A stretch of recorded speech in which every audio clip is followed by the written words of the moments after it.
Ashes Radio, the official audio broadcaster for India's tour of Australia. Tune in now. Cricket Daily Update. India up against Australia in the second test match of the 4-match series at Perth, where at stumps on day one, Australia in their first innings were 277 for the loss of 6 wickets, with skipper Tim Paine on 16 and Pat Cummins on 11 unbeaten at the crease. Earlier in the innings for Australia, Marcus Harris scored 70 and Finch scored 50, Shaun Marsh scored 45 and Travis Head chipped in with an innings of 58 runs. On the other hand, for India, Ishant Sharma and Hanuma Vihari both picked up 2 wickets each, while Jasprit Bumrah and Umesh Yadav scalped 1 each. Now the coverage of Day 2's play of this test match will commence from 6:30 a.m. Indian Standard Time, while live commentary will begin from 7:50 a.m. Indian Standard Time. Cricket Daily Update. And we're underway again, and Maxwell's teeing off, and he's out! He dragged the crowd side. Twitter पर भी available है, लेकिन ये shot सिर्फ शिखर धवन के book में available है. Whatever is your mother tongue, find it right here on Sports Flashes. Live commentary of India versus Australia in Hindi, English and Bangla from down under. Sports Flashes. Download the app now. 20 teams, 100 million fans. One shot at greatness. Premier League 2018. From match previews with expert analysis to post-match reviews and the irresistible fan debates.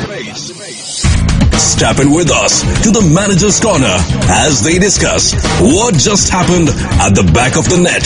Catch the bulletin on the match day, topped with both the previews and the highlight show, as we discuss the match news report every week and you get to decide the goal of the week. All the English football action at the tap of your finger, right here at Sports Flashes, the official audio broadcaster of Premier League matches in India. Sports Flashes, everything about sports.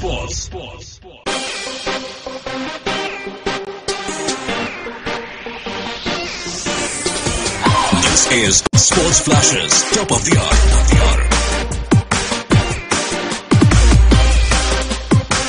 Sports Flashes, top of the hour.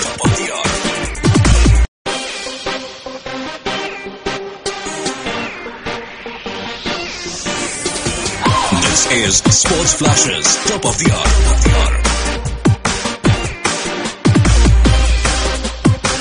Sports Flashes, top of the hour. And we're underway again, and Maxwell's teeing off, and he's out!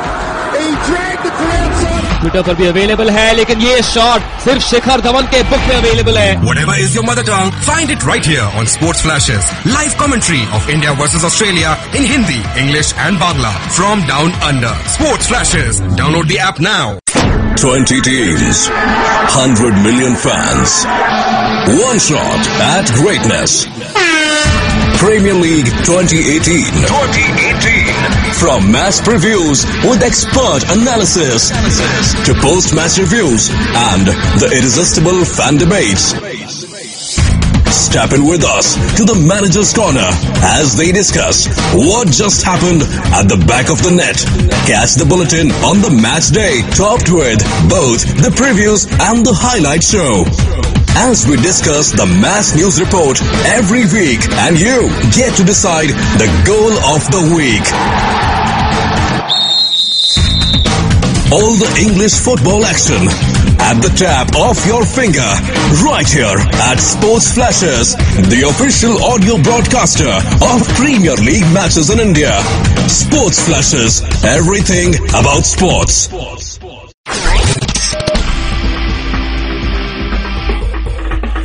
This is the highlight show. Goes to bat on a green top. None for 14. You take it for the time being. Harris is on strike. You shut around the wicket to him. Full ball down the leg side. Tickled around for 4.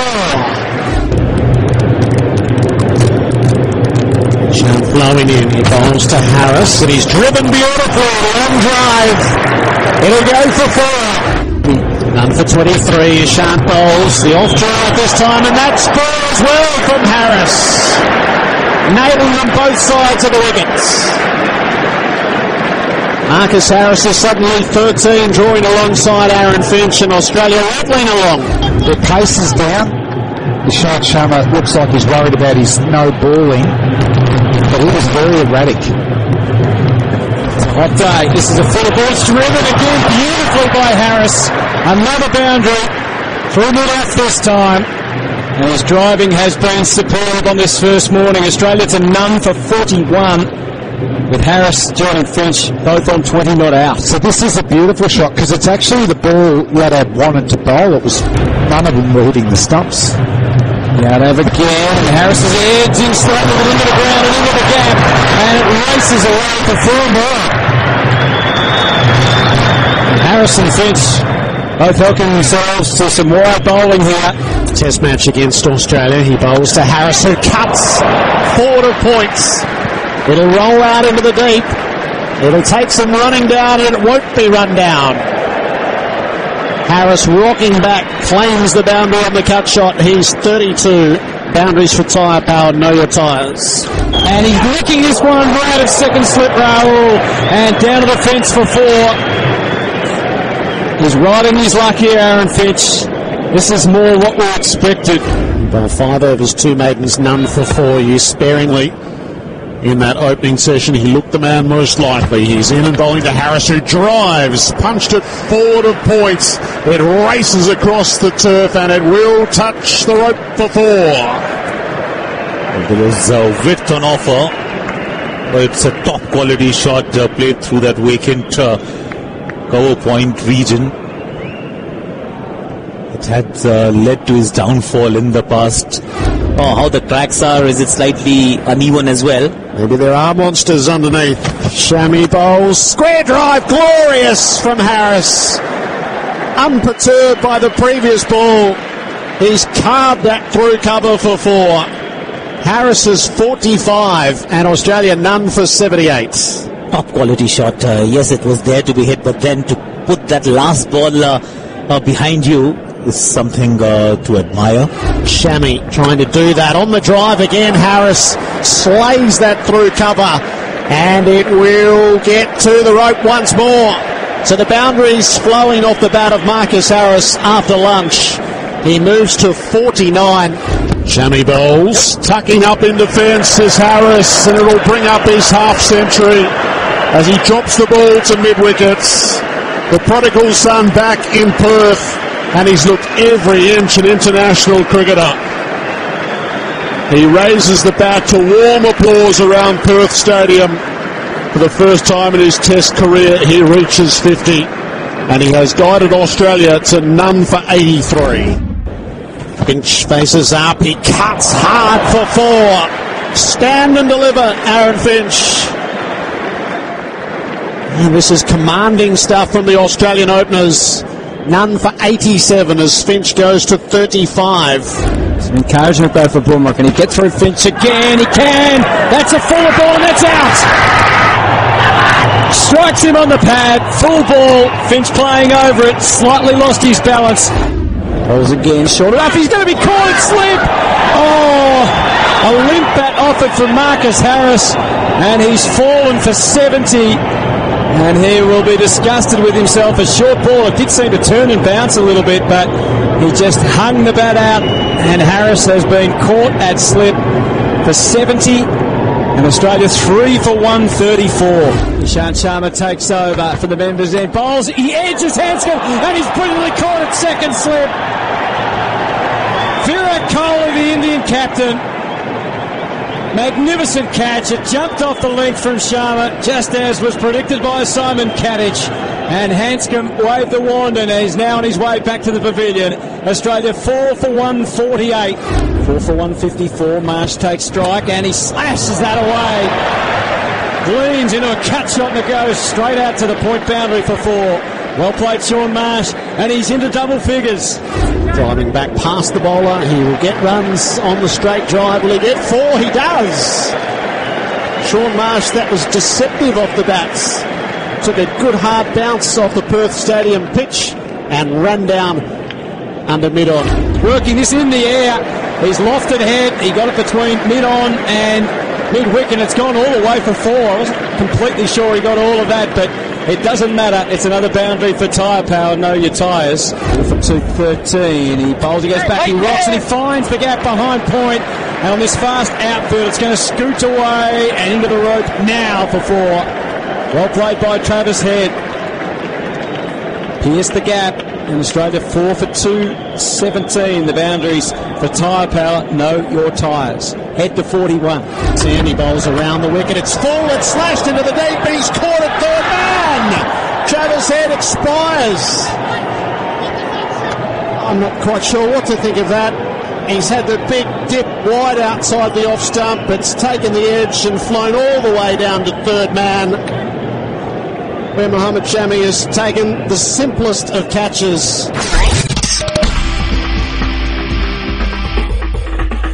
This is the Highlight Show. The Highlight Show.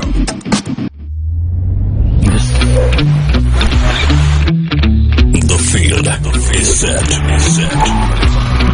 The experts are ready. Welcome to Sports Flashes Radio, as we are live. It's the clash of the arch rivals. The game you don't want to miss. Listen to live commentary from down under as Team India is all set for Aussie adventure. With live English and Hindi commentary. Not only that, for the first time, get live cricket commentary in Bangla as well.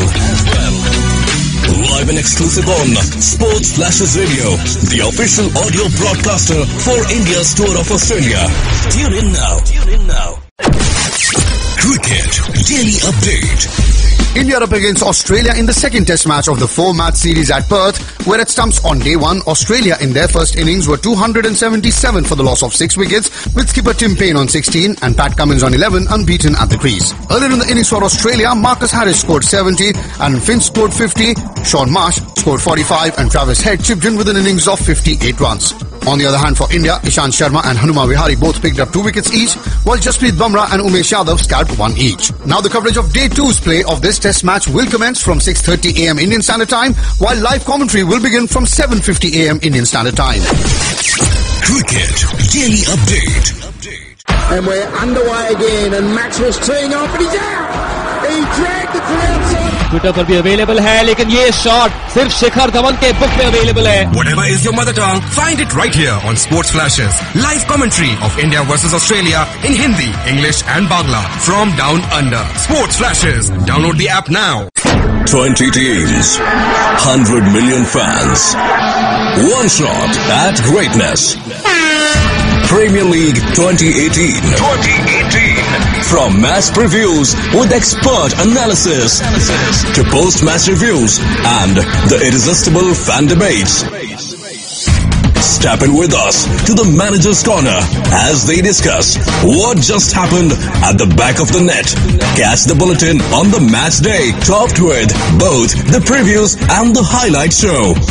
As we discuss the match news report every week, and you get to decide the goal of the week. All the English football action at the tap of your finger, right here at Sports Flashes, the official audio broadcaster of Premier League matches in India. Sports Flashes, everything about sports.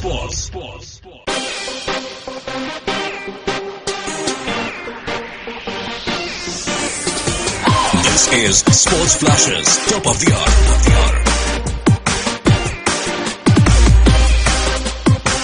Sports Flashes, top of the hour.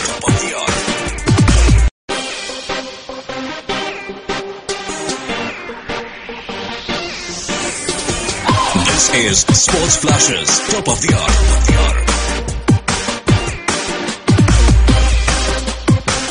Sports Flashes, top of the hour. And we're underway again, and Maxwell's teeing off, and he's out! He dragged it to outside. Twitter पर भी available है, लेकिन ये shot सिर्फ शिखर धवन के book में available है. Whatever is your mother tongue, find it right here on Sports Flashes. Live commentary of India versus Australia in Hindi, English and Bangla from down under. Sports Flashes. Download the app now. 20 teams, 100 million fans. One shot at greatness. Premier League 2018. 2018. From match previews with expert analysis to post-match reviews and the irresistible fan debates. Step in with us to the Manager's Corner as they discuss what just happened at the back of the net. Catch the bulletin on the match day, topped with both the previews and the highlight show. As we discuss the match news report every week and you get to decide the goal of the week.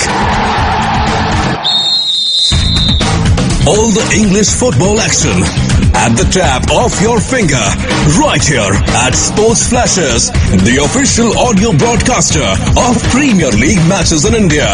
Sports Flashes, everything about sports.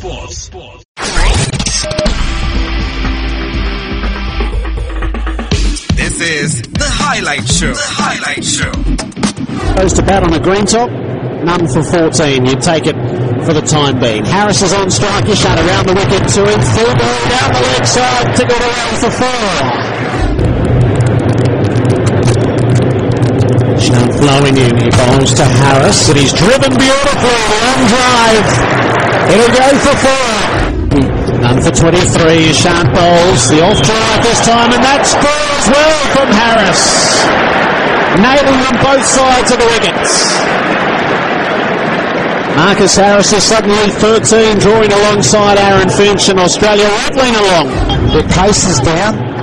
Ishant Sharma looks like he's worried about his no balling, but he was very erratic. It's a hot day. This is a full ball. It's driven again beautifully by Harris.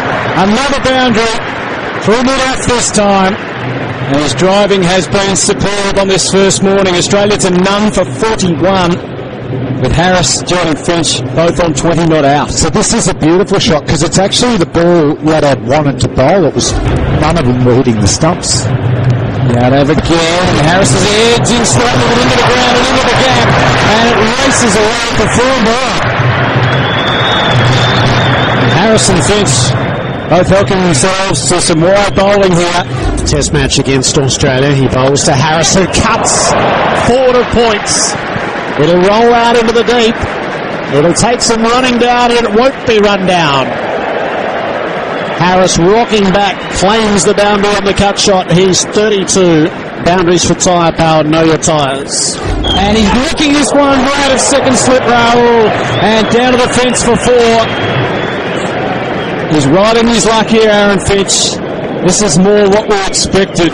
Well, 5 overs, 2 maidens, none for 4. Used sparingly in that opening session. He looked the man most likely. He's in and bowling to Harris, who drives, punched it forward of points. It races across the turf and it will touch the rope for 4. There was width on offer, but it's a top quality shot played through that vacant cover point region. It had led to his downfall in the past. Oh, how the cracks are. Is it slightly uneven as well? Maybe there are monsters underneath. Shami bowls. Square drive. Glorious from Harris. Unperturbed by the previous ball. He's carved that through cover for 4. Harris is 45 and Australia none for 78. Top quality shot. Yes, it was there to be hit, but then to put that last ball behind you is something to admire. Shami trying to do that on the drive again. Harris slays that through cover and it will get to the rope once more. So the boundaries flowing off the bat of Marcus Harris after lunch. He moves to 49. Shami bowls, tucking up in defence is Harris, and it'll bring up his half century as he drops the ball to mid-wickets. The prodigal son back in Perth, and he's looked every inch an international cricketer. He raises the bat to warm applause around Perth Stadium. For the first time in his Test career, he reaches 50. and he has guided Australia to none for 83. Finch faces up, he cuts hard for 4. Stand and deliver, Aaron Finch. And this is commanding stuff from the Australian openers. None for 87 as Finch goes to 35. It's an encouragement though for Bumrah. Can he get through Finch again? He can! That's a full ball and that's out! Strikes him on the pad, full ball. Finch playing over it, slightly lost his balance. Goes again, short enough. He's going to be caught at slip! Oh! A limp bat offered from Marcus Harris, and he's fallen for 70. And he will be disgusted with himself. A short ball. It did seem to turn and bounce a little bit, but he just hung the bat out. And Harris has been caught at slip for 70. And Australia 3 for 134. Ishant Sharma takes over for the members' end. Bowls. He edges Hanscom, and he's brilliantly caught at second slip. Virat Kohli, the Indian captain. Magnificent catch. It jumped off the length from Sharma, just as was predicted by Simon Kadich. And Hanscom waved the wand and is now on his way back to the pavilion. Australia 4 for 148. 4 for 154. Marsh takes strike and he slashes that away. Gleans into a cut shot that goes straight out to the point boundary for 4. Well played, Shaun Marsh, and he's into double figures. Driving back past the bowler, he will get runs on the straight drive. Will he get 4? He does. Shaun Marsh, that was deceptive off the bats. Took a good hard bounce off the Perth Stadium pitch and ran down under mid-on. Working this in the air. He's lofted head. He got it between mid-on and mid-wick, and it's gone all the way for 4. I wasn't completely sure he got all of that, but it doesn't matter. It's another boundary for Tyre Power. Know your tyres. From 213. He bowls, he goes back, he rocks, and he finds the gap behind point. And on this fast outfield, it's going to scoot away and into the rope now for 4. Well played by Travis Head. Pierced the gap. And Australia 4 for 217. The boundaries for Tyre Power. Know your tyres. Head to 41. Sandy bowls around the wicket. It's full. It's slashed into the deep. He's caught at third man. Travis Head expires. I'm not quite sure what to think of that. He's had the big dip wide outside the off stump. It's taken the edge and flown all the way down to third man, where Mohammad Shami has taken the simplest of catches.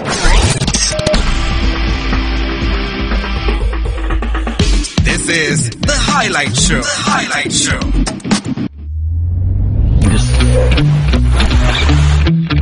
The field is set. The experts are ready. Welcome to Sports Flashes Radio, as we are live. It's the clash of the arch rivals. The game you don't want to miss. Listen to live commentary from down under as Team India is all set for Aussie Adventure. With live English and Hindi commentary. Not only that, for the first time, get live cricket commentary in Bangla as well. Live and exclusive on Sports Flashes Radio, the official audio broadcaster for India's tour of Australia. Tune in now. Cricket Daily Update. India up against Australia in the second test match of the 4-match series at Perth, where at stumps on day 1, Australia in their first innings were 277 for the loss of 6 wickets, with skipper Tim Paine on 16 and Pat Cummins on 11 unbeaten at the crease. Earlier in the innings for Australia, Marcus Harris scored 70 and Finch scored 50, Shaun Marsh scored 45 and Travis Head chipped in with an innings of 58 runs. On the other hand, for India, Ishant Sharma and Hanuma Vihari both picked up 2 wickets each, while Jasprit Bumrah and Umesh Yadav scalped 1 each. Now the coverage of Day 2's play of this test match will commence from 6:30 a.m. Indian Standard Time, while live commentary will begin from 7:50 a.m. Indian Standard Time. Cricket Daily Update. And we're underway again, and Maxwell's teeing off, and he's out! He dragged it from outside. Twitter पर भी available है, लेकिन ये shot सिर्फ शिखर धवन के book में available है. Whatever is your mother tongue, find it right here on Sports Flashes. Live commentary of India versus Australia in Hindi, English and Bangla from down under. Sports Flashes. Download the app now. 20 teams, 100 million fans. One shot at greatness. Premier League 2018.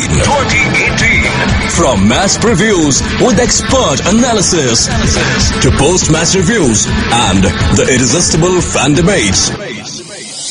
Step in with us to the Manager's Corner as they discuss what just happened at the back of the net.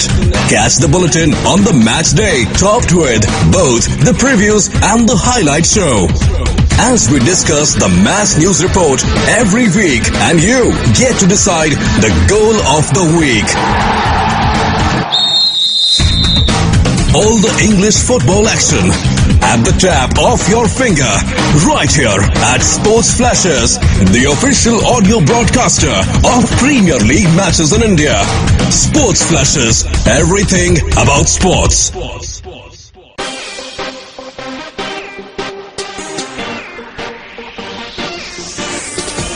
This is Sports Flashes, top of the hour.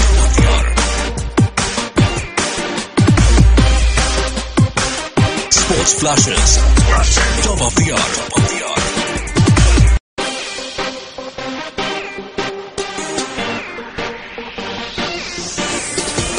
This is Sports Flashes, top of the hour.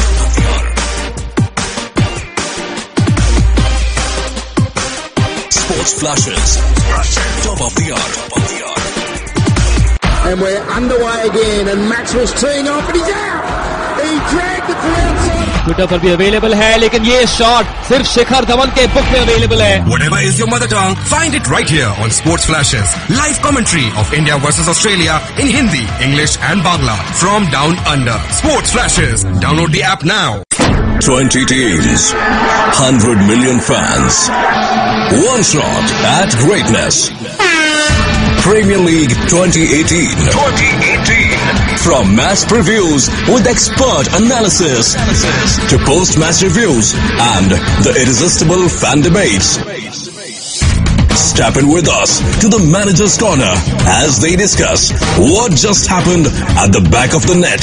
Catch the bulletin on the match day, topped with both the previews and the highlight show. As we discuss the match news report every week and you get to decide the goal of the week. All the English football action at the tap of your finger, right here at Sports Flashes, the official audio broadcaster of Premier League matches in India. Sports Flashes, everything about sports.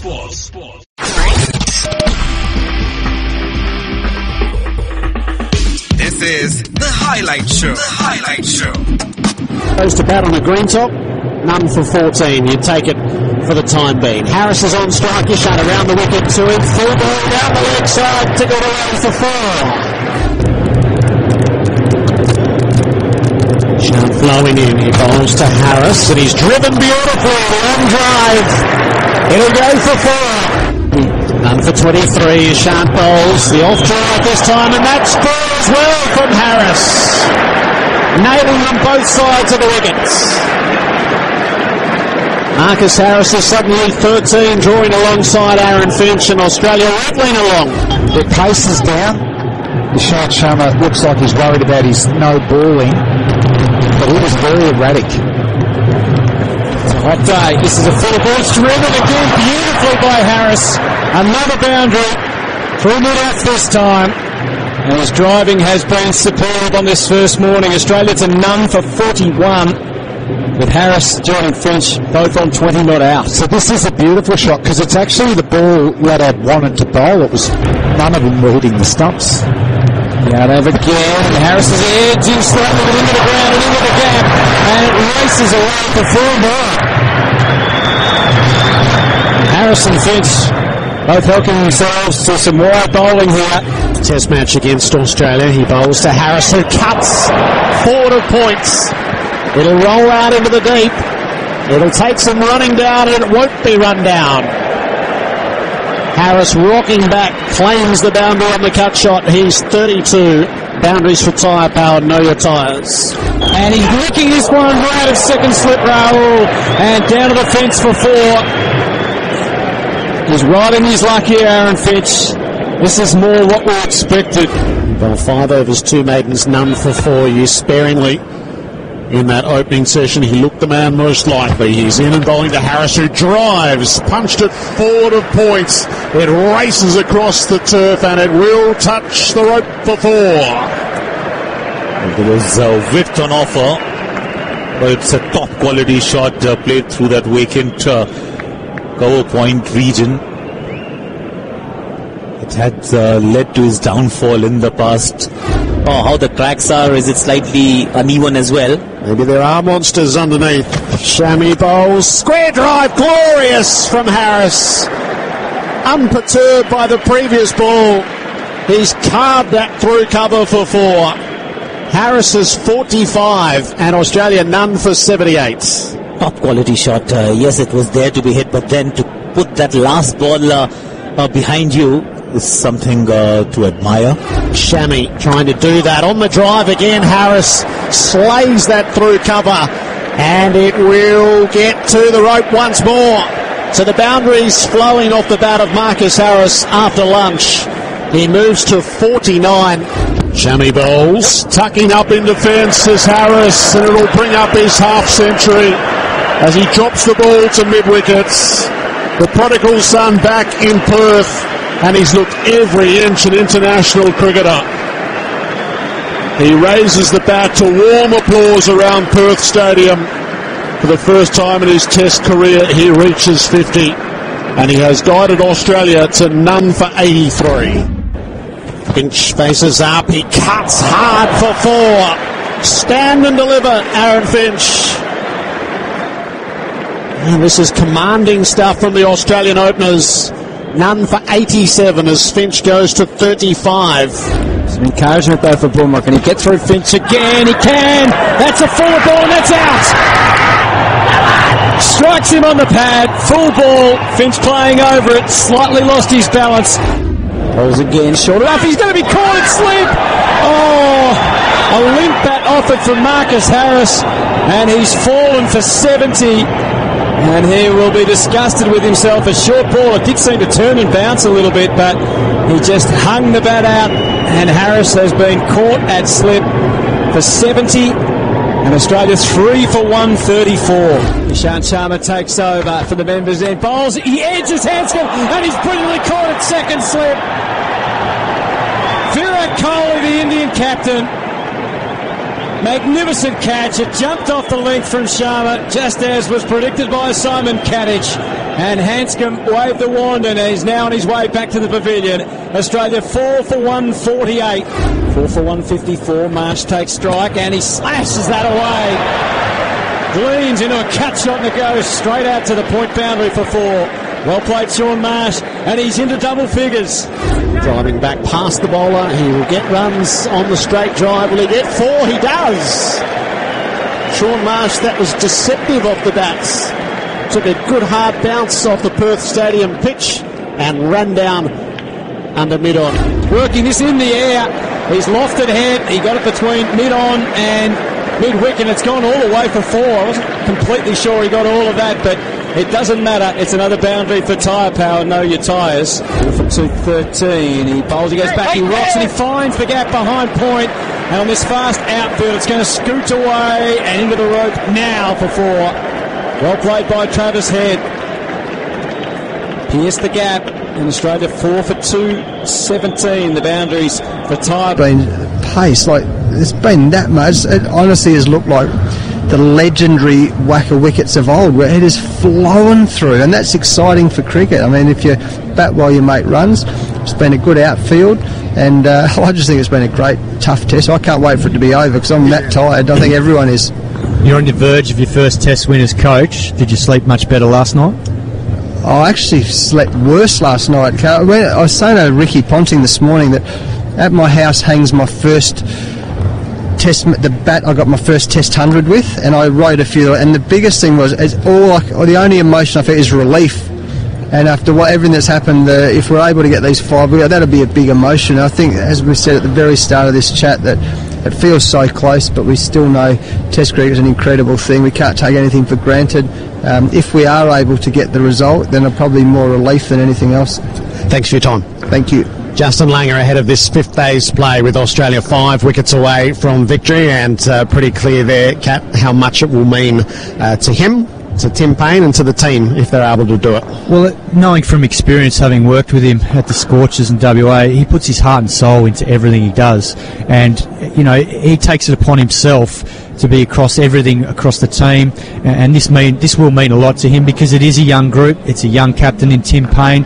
As you said in the interview, you know, that there was a pressure point in this test match on the night of day 3. So for Australia to be able to respond the way they did yesterday, firstly with the bat, and Tim Paine led that with Usman Khawaja, and then secondly with the way they went about it with the ball and the way that they behaved out in the field with that larrikin humour, the Aussie humour he spoke about, he deserves a fair bit of credit for that, because I'm certain on night 3 they would have discussed that as a group, because they knew it could go one way or the other, and they know how, you know, they're walking a tightrope at the moment, but they've played it perfectly and they deserve the result today. Yes, just the gentle evasion of yes or no on that, and expansive tells you everything you need to know is from where they were at the end of day 3. That was the Australian strategy that was chosen and executed quite brilliantly yesterday, and it delivers them to the brink of victory. So there's a bit to analyse through all of that. Peter Lawler, the chief cricket writer from the Australians, about to join Anthony Hudson, and Mel Jones, who's in the expert chair for Macca's. The delicious McRib is back at Macca's for a limited time. India 5 for 112 in the countdown to the final day here at Perth Stadium. Cricket Trivia. Only on Sports Flashes. Indian wicketkeeper Rishabh Pant equalled the world record for most catches taken in a test, snaring 11 in the opening clash against Australia in Adelaide. This is the first time that India have won the first test match of a series against Australia in Australia.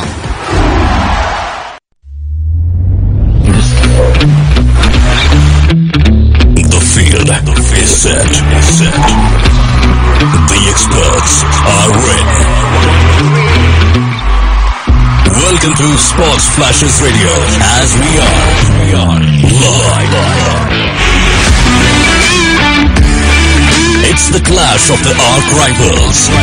The game you don't want to miss. Listen to live commentary from down under as Team India is all set for Aussie adventure. With live English and Hindi commentary. Not only that, for the first time, get live cricket commentary in Bangla as well. Live and exclusive on Sports Flashes Radio, the official audio broadcaster for India's tour of Australia. Tune in now. हर सुबह वही शोरगुल में जिंदगी शुरू करना, कहीं train में धक्के तो कहीं जाम में खड़ी गाड़ी, कहीं रिक्शा पे पीछे से पड़ते हॉर्न, अबे रुक जा भाई, और कहीं पैदल चलते हुए पोल्यूशन के कुछ कश। काश इस गर्मा गर्मी में कुछ मौसम चेंज हो जाए। अरे हो गया, दूर ऑस्ट्रेलिया से आ रहा है क्रिकेटिंग सीजन सीधा आपके पास। 21 नवंबर से 18 जनवरी तक स्पोर्ट्स फ्लैशेस लेके आए हैं 3 T20, 4 टेस्ट मैच और 3 ODI के साथ इंडिया का ऑस्ट्रेलिया दौरा। जुड़िए हमारे एक्सपर्ट कमेंटेटर्स के साथ और लीजिए मजा इंडिया वर्सेस ऑस्ट्रेलिया सीरीज का live on sports flashes. Download the app now. And we're underway again, and Maxwell's teeing off, and he's out! He dragged the crowd on. Twitter पर भी available है, लेकिन ये शॉट सिर्फ शिखर धवन के book में available है। Whatever is your mother tongue, find it right here on Sports Flashes. Live commentary of India versus Australia in Hindi, English and Bangla from down under. Sports Flashes. Download the app now. Dude, this game is all about chances. How that ball takes the drastic turn of events. I don't have to tell the name of it now, do I? Chances are this ball gets dribbled for another 10 seconds in front of me, and also the 79,999 fans in this rocking stadium. What the? I know, I can sense that you're a little confused, but bear with me on this for 5, 4, 3, 2, 1 and goal! The moment this match gets over, after that ball gets buried in the back of the net, is what we cheer about. Catch all the crazy football action daily on your favorite sports channel. Sports Flashes brings to you Football Daily Bulletin, Football Talk with Kartike, Football Trivia of the Day. Sports Flashes, everything about sports. Download the app now. 20 teams, 100 million fans. One shot at greatness.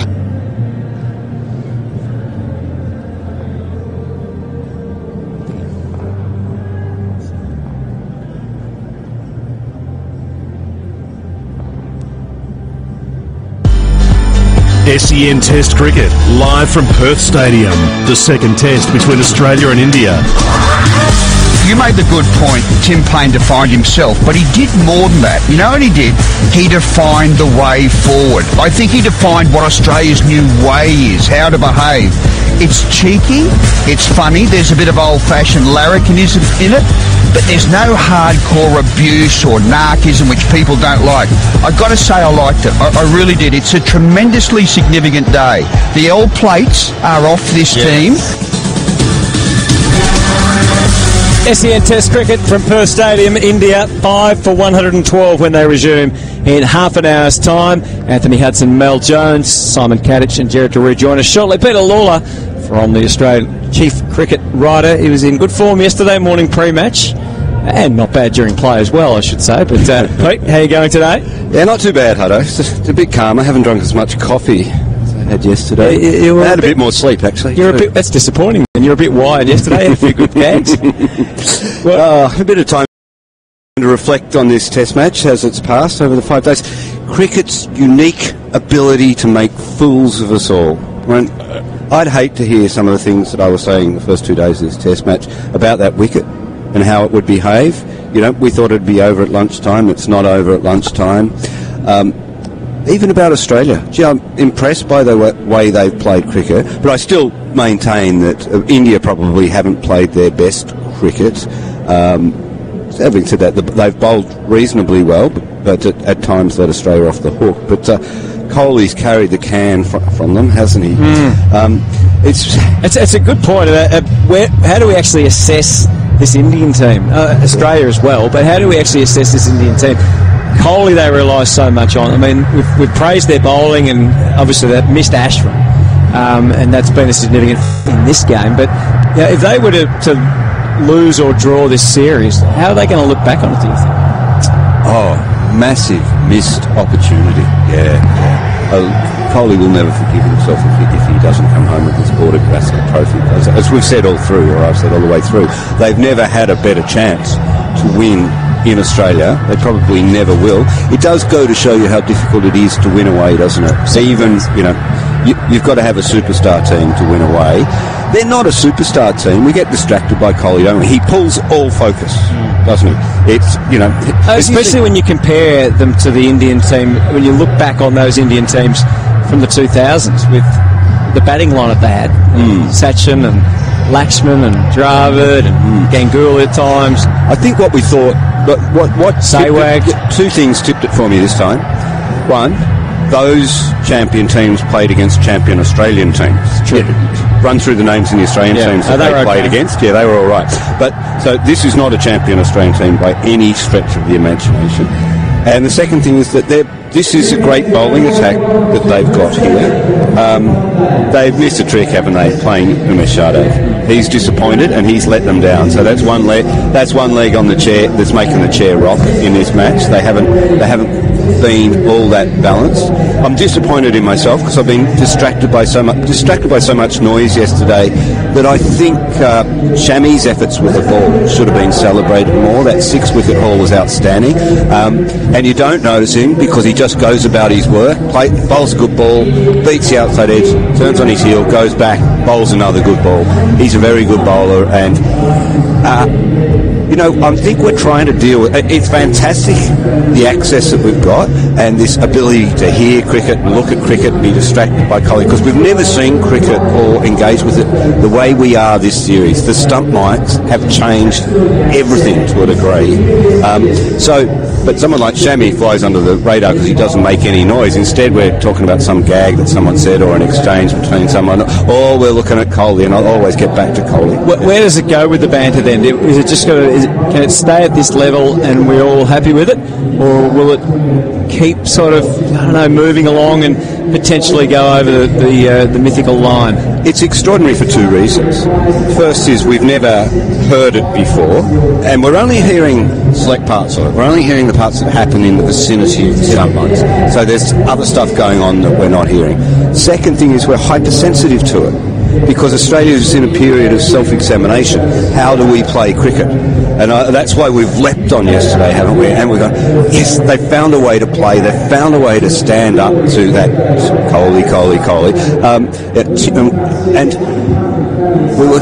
we looked at what Tim Paine said, but also I think we need to acknowledge what he did with the bat. It was a very solid innings by him batting out that morning. And so if we weren't distracted by the noise, we would have said, that was, it's not a lot of runs, but they were really important runs, and it was important time, and it was in a critical part of the game. If Australia had collapsed yesterday morning, we're all back to square one again, weren't we? So. Has Kohli put too much pressure on himself in terms of the legacy he wants to leave to be the first captain to win here in Australia, to then have it all sort of fall apart because of that? He sets the bar very high for himself, but that's fine. You have to, don't you? When to succeed in India, the bar's very high anyway, isn't it? To get there, you've got to be among the best 11 people in a nation of 1 billion people, and opportunity doesn't come knocking. He's the best batsman in the world. I think he's perhaps claimed too high a standard of behaviour for himself, because he isn't the Virat Kohli in behaviour terms that he wants to be. He wants to be, he's still a scrapper. There's a big part of David Warner in Virat Kohli. They're similar on a lot of levels there, and I think I wrote yesterday in this morning's paper. I wrote a line that he was born angry. He slapped the doctor when he was born. That doctor didn't get a chance to slap him. And we're missing Nathan Lyon's been brilliant. Well, I want to acknowledge him just while I've got the gibber up. 15 wickets at this stage, and he's the second highest wicket taker in world cricket this year. He will be the highest by the end of the year, barring some sort of accident. Extraordinary performer, and in a way, just the senior player in the Australian team. The other person we need to acknowledge is Khawaja. That was the innings. The innings he played yesterday was the innings that Australia needed from him. He'd hinted at it. He'd batted time in Adelaide, but hadn't got runs. He'd remained ultra cool, ultra calm. He's not for all that carry on, is he? I'm just doing my job. I'm Usman Khawaja. I'm looking like a hat stand at first slip because they're hanging all their caps off him. Have you got him over the line yet to pay to read your articles or not online? You never meet anyone tighter than a Test cricketer. With all due respect to Simon Kadich up the Becks, because Simon Kadich is an exception, and we all know that, and that's why we've got him on SEN, and that's why he's perhaps one of the most revered former cricketers in the country, and he's got his hands just too close to my throat to say anything else. What were your I don't know. Can I ask you this? What were your takeaways from the Langer interview then? You had a bit of a listen. The cynic in me heard best stadium in the world. Well, that's coming from a bloke who was born and raised in Perth and has an Australian flag on his front lawn and has a propensity to hyperbole, I think, a little. Great wicket, won a great Test match, but best stadium in the world, please, Justin. I like what he said. They have been showing fight. I like the fact that he is so uptight. He is so goddamn uptight. He's carrying all the tension of the team inside his body. Which is amazing for a guy who's so zen-like and does meditation. And can you imagine what Justin Langer was like before he did meditation? I always come back to that point. He must have been insufferable. The poor guy. You just wouldn't want to be him. He hasn't slept well since he took this job. And if they do win, how is the relief going to be? How much is the relief going to be for everybody in a way? It's been so long since we've seen an Australian team win. I haven't seen them win since, when was it? 9 months ago. First test in South Africa. Yeah. I followed them around. And if they do, what will it do? Will it just be, okay, we're on the way now and it'll all be positive, or could they sort of not over celebrate in terms of, go out for 3 days, but more, will they remain, will it just help them along the way and give them sharp focus going into Boxing Day? It gives them confidence. It doesn't solve all their problems because, as we say, that pressure, that brick that we put in people's backpacks of pressure. We started with, who did we start with in this? Stark. Everyone was sort of saying Stark was in trouble. We were saying earlier, and he'd got the brick in the backpack from Sean Marsh, and now it's in Hanscom's backpack, and he's weighed down by that, and we're saying he can't go, and I think it's probably a heavier brick in his backpack than anybody else's. Stark's done reasonably well this test because we've lowered our expectations and know what he is. He's a chaos bowler, and he'll get you those chaos wickets and those important wickets, but sometimes you're just going to have to put up with a little bit from him. But winning's good. Winning calms you down, makes you confident. JL might have a good night's sleep. The world's going to be a better place, and Christmas could be a happy time. Well, let's have a listen to Matthew Wade, who was on our breakfast this morning. He is one of the potential candidates if they make a batting change, certainly if Aaron Finch doesn't come up from an injury point of view, and on his communication from the selectors or lack of it. As you know, Haysdale, I haven't heard a word from the selectors since from the moment I got dropped. I had probably 2 50-second conversations with Cracker when I got dropped from the test team and the one-day team, and that was 18 months ago, and I haven't heard one word since. So that's how it is in the cricket world. You don't hear from selectors unless either you're getting dropped or you're getting picked. So it'd be nice to hear more from them, but I haven't got a lot to say to players. I don't reckon. If they're not picking them, there's a reason they're not picking them, and they can't do much about it. I feel like we've been talking about this story for about 30 years, really, the lack of communication, and surely in this day and age it's easy enough for them to just have some sort of communication, or is it better not to for some reason? Ben, I'm not sure that he's looking for sympathy there, so I won't go in too hard, but it's rubbish. It's absolute rubbish. If you want to communicate with the selectors, pick up the phone and call them. You've got to be proactive. This is just passive nonsense. It's your job to engage with them, not their job to engage with you. Okay? Really? That's never been the way, though, has it? What do you mean? Well, I think... Why should it be up to the player to call the selector? Why should it be up to the selector to call the player? How many players are there in Australia? How many people are playing cricket in Australia at the moment? Isn't that their job? Where should they draw the line? No, look, smart players will get on the front foot and be proactive. Like smart employees will go to their boss and say, how can I do my job better? What do you want from me? Why aren't I performing? That will suit some personalities, but not all personalities. If Matthew Wade has got an issue, why doesn't he ring Greg Chappell and say, hey, what do you reckon, Chappell? How am I going? What does he say? And Greg Chappell might say to him, you know what? Give up the gloves, mate. Get the number 2 wicketkeeper in charge because I really like the way you're batting. And he does. That's what he thinks. I know that because I asked Greg Chappell. I can give Matthew. I'm not having a go at Matthew, but Matthew represents this. Something I liked about Philip Hughes. When Philip Hughes got axed from the team, he was proactive. He rang Justin Langer. I think JL was the batting coach then, and said, JL, I'm in a bit of trouble here. Can you help me out? JL invited him over for a week and he worked with him together. And he did other proactive things too, like he pulled out of the BBL that year and he just concentrated on red ball cricket. He did it for himself. He didn't ask somebody else to do it for him. I want people to be a little bit more... Hey, you got me on the high horse here, mate. Look out. That's good. Yeah. I don't disagree with it that the players shouldn't take the initiative, but surely it's a two-way street. Well, I'm not... Well, it's a two-way street. The selector can take the call.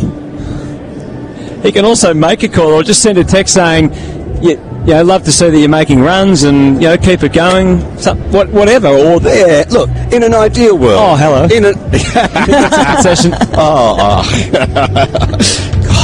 you're like my wife when she's in one of those moods. There's definitely a barrier there, though, isn't there, between selectors and players? And if Australian cricket wants that barrier to be broken down, it's probably from the selector side to say, we are more than happy to take your calls. I don't think that'll happen. They've all got their numbers. I'm sorry, I just don't agree. They've all got their numbers. Look, it would be good if the selectors were more proactive. There's nothing wrong with that. but they're not. And so if you're a player, deal with it, because that's the situation. Yeah. Do you think this test has been the making of Tim Payne as a captain, or is that jumping too far ahead?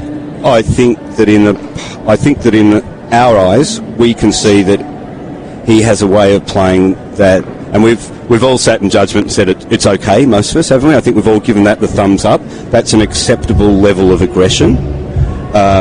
He's assertive. He's a little bit wicked. I like that too. But I think he's conducted himself like that for much of the time as a captain. He got it wrong in the first test, and he admitted he got it wrong. That they were grieving. They were in shock when they played that first test. They didn't know how to play cricket.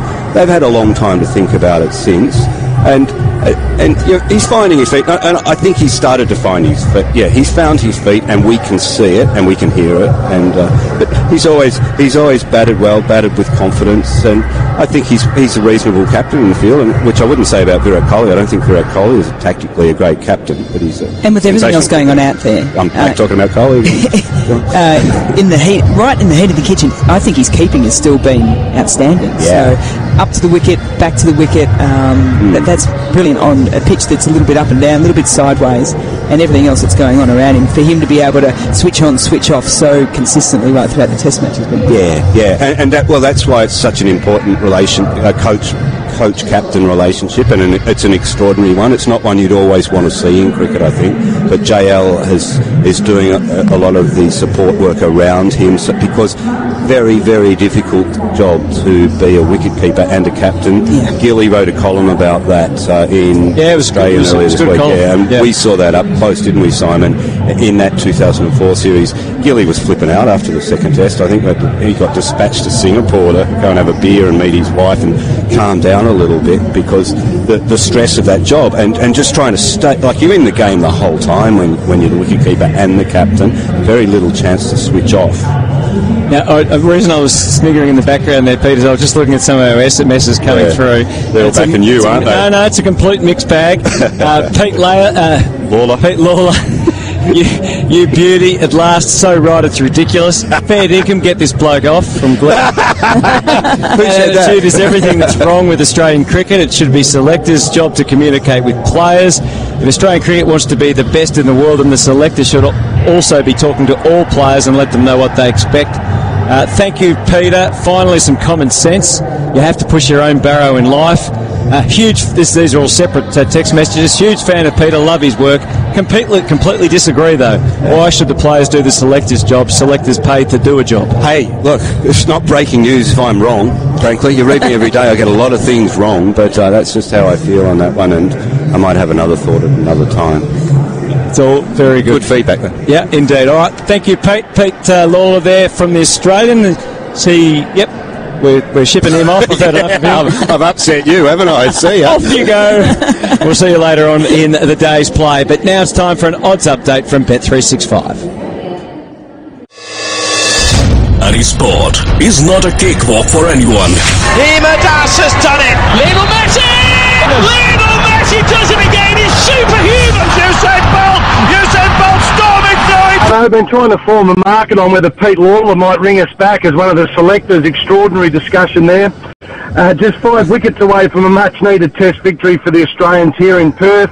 And the odds, no surprise, Hutto, Australia are $1.03 favourites here. The draw's paying $81, unlikely. Now, can India score the runs? They're paying $15 from this point on the Bet365 website. The Indians require 175 runs today. Interestingly, yesterday, Australia started the start of the day yesterday with a 175-run lead. This partnership would have to score the bulk of the runs. We've got the line at 177.5. So if you believe India will be bowled out under 177, you can get $1.90, or 178 and above, same figure at $1.90. The next man out, Pant at $1.57 and Bahari at $2.25 if you fancy a little bet on the next man out. And don't forget, after this Test match, boys, the Big Bash starts. Heat hosting the Strikers tomorrow night.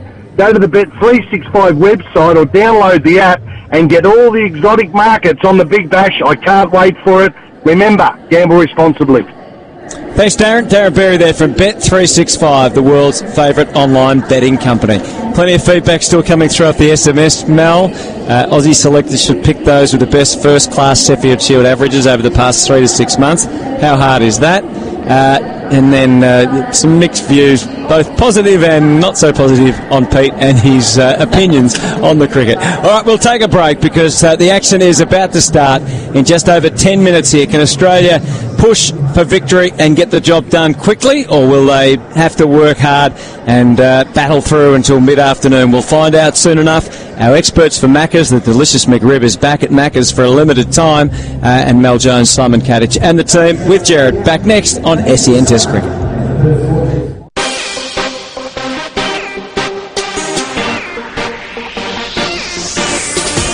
This is Sports Flashes, top of the hour.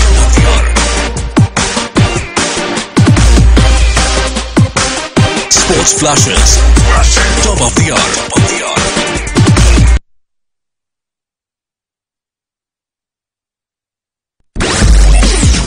Cricket Trivia. Only on Sports Flashes. The first test match at Adelaide between Australia and India created a new world record for the most number of catches taken in a game. In total, 35 players were caught in the match, which is one more than the previous record of 34 set in the match between South Africa and Australia earlier this year.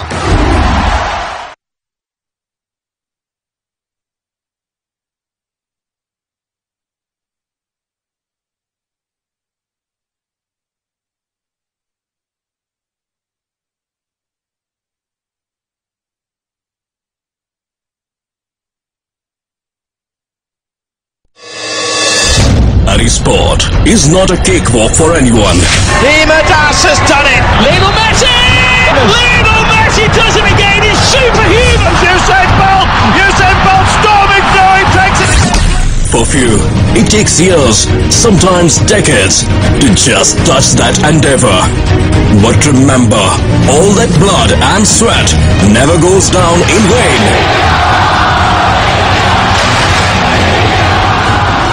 You need to think faster. You need to aim higher. And your spirit needs to be stronger.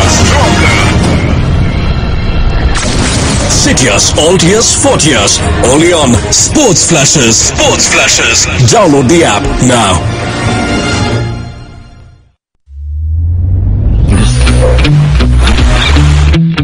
The field is set. The experts are ready. Welcome to Sports Flashes Radio, as we are live. It's the clash of the arch rivals. The game you don't want to miss. Listen to live commentary from down under as Team India is all set for Aussie adventure. With live English and Hindi commentary. Not only that, for the first time, get live cricket commentary in Bangla as well. Live and exclusive on Sports Flashes Radio, the official audio broadcaster for India's tour of Australia. Tune in now. हर सुबह वही शोरगुल में जिंदगी शुरू करना, कहीं train में धक्के तो कहीं जाम में खड़ी गाड़ी, कहीं रिक्शा पे पीछे से पड़ते हॉर्न, अरे रुक जा भाई, और कहीं पैदल चलते हुए पोल्यूशन के कुछ कश। काश इस गर्मा गर्मी में कुछ मौसम चेंज हो जाए। अरे हो गया, क्योंकि दूर ऑस्ट्रेलिया से आ रहा है क्रिकेटिंग सीजन सीधा आपके पास। 21 नवंबर से 18 जनवरी तक स्पोर्ट्स फ्लैशेस लेके आए हैं 3 T20, 4 टेस्ट मैच और 3 ODI के साथ इंडिया का ऑस्ट्रेलिया दौरा। जुड़िए हमारे एक्सपर्ट कमेंटेटर्स के साथ और लीजिए मजा इंडिया वर्सेस ऑस्ट्रेलिया सीरीज का live on sports flashes. Download the app now. And we're underway again, and Maxwell's teeing off, and he's out. He dragged it to outside. Twitter पर भी available है, लेकिन ये शॉट सिर्फ शिखर धवन के book में available है. Whatever is your mother tongue, find it right here on Sports Flashes. Live commentary of India versus Australia in Hindi, English and Bangla from down under. Sports Flashes. Download the app now. Dude, this game is all about chances. How that ball takes the drastic turn of events. I don't have to tell the name of it now, do I? Chances are this ball gets dribbled for another 10 seconds in front of me. And also the 79,999 fans in this rocking stadium. What the? I know, I can sense that you're a little confused, but bear with me on this for 5, 4, 3, 2, 1 and goal! The moment this match gets over, after that ball gets buried in the back of the net, is what we cheer about. Catch all the crazy football action daily on your favorite sports channel. Sports Flashes brings to you Football Daily Bulletin, Football Talk with Kartike, Football Trivia of the Day. Sports Flashes, everything about sports. Download the app now. 20 teams, 100 million fans, one shot at greatness. Premier League 2018. From match previews with expert analysis to post-match reviews and the irresistible fan debates. Step in with us to the Manager's Corner as they discuss what just happened at the back of the net. Catch the bulletin on the match day, topped with both the previews and the highlight show, as we discuss the match news report every week and you get to decide the goal of the week. All the English football action at the tap of your finger, right here at Sports Flashes, the official audio broadcaster of Premier League matches in India. Sports Flashes, everything about sports.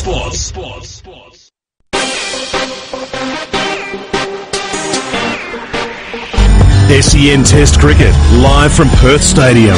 The second test between Australia and India. It's been brilliant. I've talked from day one that the banter is really important in the game of cricket, and there's at no point between any of there's been any abuse, which is a positive thing. And the other thing about Payne, Tim Payne, as tough as he is, hasn't got a bad bone in his body. And there's been some good old-fashioned Aussie humour, I reckon, and I like that. I mean, that's what we sort of pride ourselves on in Australia, a bit of humour and some of the things that have come out of his. I think Marcus Harris made a few little funny gags yesterday in his second test match, so he's been a bit cheeky, and that sort of stuff's good and entertaining for the game. On SEN Test Cricket, the first session. The larrikin Australian humour reflected in its test team now on the actions of Tim Payne. That was the verdict of Justin Langer with us on SEN Test Cricket this morning as Australia strives for the last 5 wickets at the beginning of the final day's play at Perth Stadium to taste victory for the first time since Durban in March. And so much has happened in Australian cricket since then. 5 for 112, Vihari 24, Pant 9. So 2 young men who have 9 tests combined have this huge task of trying to produce an epic final day batting stand to hold Australia at bay. This first session will be for master builders. Enrol now for 2019, mbav.com.au. Gerard Waitley with you, Mel Jones and Simon Kadich are in place as we count down to the first ball. Our experts from Macca's, the delicious McRib, is back at Macca's for a limited time. There'll be a lot of televisions clicking on very early in India this morning, won't there? I think everyone has been just absolutely enthralled right throughout this series so far. It's going to be tough for India with 2 young players, as you mentioned, Jared, very young into their test match career, but it could be the making of them as well. A nice little storyline for the start of their careers to see how they can kick-start them all. Young and fearless? Well, Rishabh Pant will be. I think Vihari will play his normal game, which looks like he's pretty organised. He's going to get tested on the back foot. I think Australia have seen already that's probably the area where he's probably least comfortable. He's certainly driven well, but not only the quicks, the other challenge is facing Nathan Lyon with the rough, particularly for Vihari. He bowled beautifully yesterday. They'll think that if they can get through the first hour, though, with an older ball, they'll give themselves a chance to just maybe play with a bit of freedom later on. That, you know, everyone expects Australia to win, and sometimes the opponent's dangerous when you have that freedom and you go out there and think, well, we've got nothing to lose. Yeah, and that's what Ravi Shastri and Virat Kohli were saying to these two young guys, is that you're in this team because we back you and we rate you as players. This is a tough situation. However, you know, you've probably been there and done it in different stages back in first-class cricket in India. We need you to take all those learnings and bring it into, yes, it's a high step up, but we're right behind you. You take it on, you find a solution out in the middle, and we'll back you. It's as good a day as we've had in Perth. It's 23 degrees, the wind is down today, it's setting for a top of 26, and there's not a single cloud overhead at Perth Stadium. We started the test in blazing heats and then we had volatile overcast conditions over the weekend. Yesterday the wind whipped through the stadium all day long, but it is still, as the Australians march out across the road, and a few thousand in at the start to acknowledge the Aussies and see if they can finish the job. The two Indian batsmen. Aussie Adventure. With live English and Hindi commentary. Not only that, for the first time, get live cricket commentary in Bangla as well. Live and exclusive on Sports Flashes Radio, the official audio broadcaster for India's tour of Australia. Tune in now. Cricket Daily Update. India up against Australia in the second test match of the 4-match series at Perth, where at stumps on day one, Australia in their first innings were 277 for the loss of 6 wickets, with skipper Tim Paine on 16 and Pat Cummins on 11 unbeaten at the crease. Earlier in the innings for Australia, Marcus Harris scored 70, Aaron Finch scored 50, Shaun Marsh scored 45 and Travis Head chipped in with an innings of 58 runs.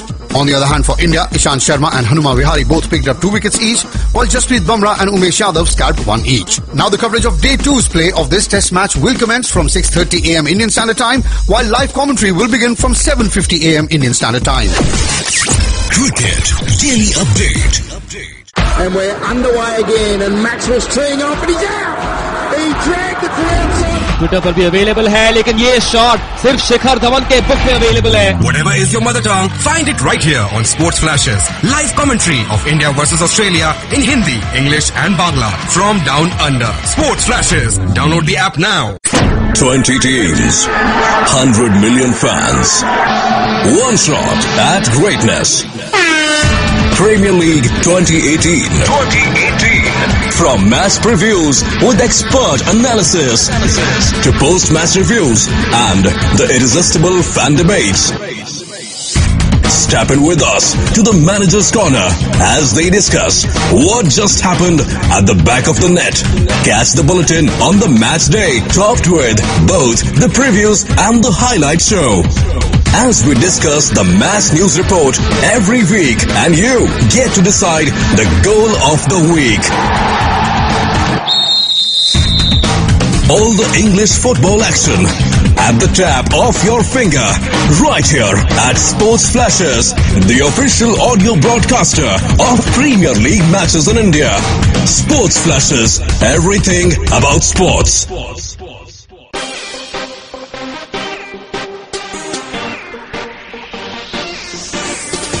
This is Sports Flashes, top of the hour.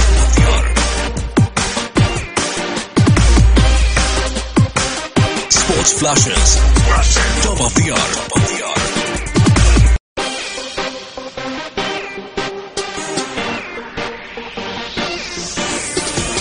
This is Sports Flashes, top of the hour.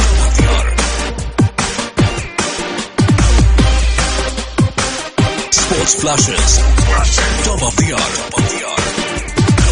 And we're underway again, and Maxwell's teeing off, and he's out! He dragged it to outside. Twitter पर भी available है, लेकिन ये shot सिर्फ शिखर धवन के book में available है. Whatever is your mother tongue, find it right here on Sports Flashes. Live commentary of India versus Australia in Hindi, English and Bangla from down under. Sports Flashes. Download the app now. 20 teams, 100 million fans. One shot at greatness. Premier League 2018. From match previews with expert analysis to post-match reviews and the irresistible fan debates. Step in with us to the Manager's Corner as they discuss what just happened at the back of the net. Catch the bulletin on the match day, topped with both the previews and the highlight show. As we discuss the match news report every week, and you get to decide the goal of the week. All the English football action at the tap of your finger, right here at Sports Flashes, the official audio broadcaster of Premier League matches in India. Sports Flashes, everything about sports.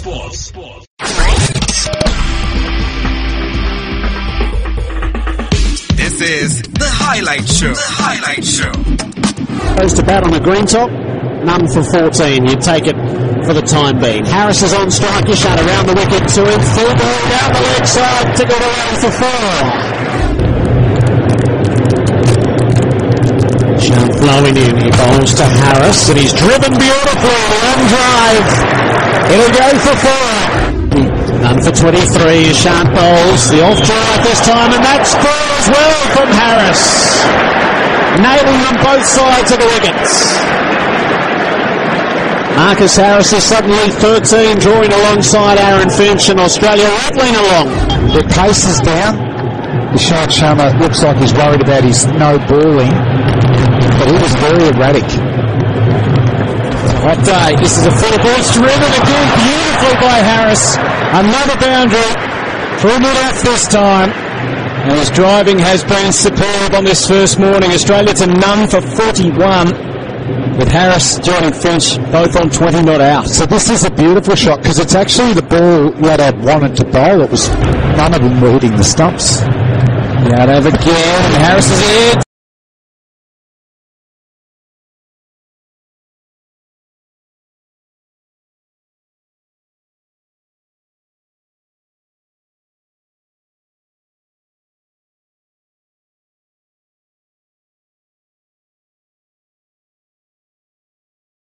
The unit at Crown normally. Yep. Big spread put on, and Santa's there for the kids and trying to make it as normal as possible, even though guys are away from their own families. And sometimes the families travel to Melbourne for it. Stark over the wicket, bowls, punt, turns this ball to mid-on, no run. And that was one of the hardest parts of Boxing Day, was for mine not overdoing it at lunch. The buffet. There was everything, and you're a fiend for a buffet. I am. I've seen you at work. You know, when you have those questions and people say, what would your last meal be? That's what I'd reckon. Everything. I'd have. The buffet is my answer. Just have a crack at everything one last time. There's a ring field on the offside. 2 slips, a wide gully, a deep backward point, a cover and a mid-off. As Stark bowls and Punt takes this from his toes, guides it away to mid-on. So I think, normally the players will get to Melbourne 3 or 4 days before so they can prepare. And then on Christmas Day, it's normally an early morning session so that you're done and dusted by mid-morning. It's normally optional. And then the players are able to go off and have lunch with each other and families and everyone, which is a nice way of doing it. And have the afternoon off to recover for big Boxing Day. Stark strides in, his left arm over the wickets, and Part is leaving a wider delivery. Most importantly, are you an entree or dessert guy for the buffet? If you had, everything, Mel. Nothing gets missed. There are no 2 courses with Simon.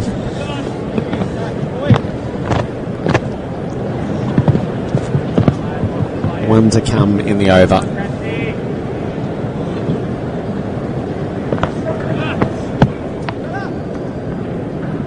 Stark sets in. Part conservative so far in what he has seen. He's driving here. He splices it out to line at backward point and takes a single to keep the strike. Part is 10, India 5 for 115 on the Sunbank Solar scoreboard.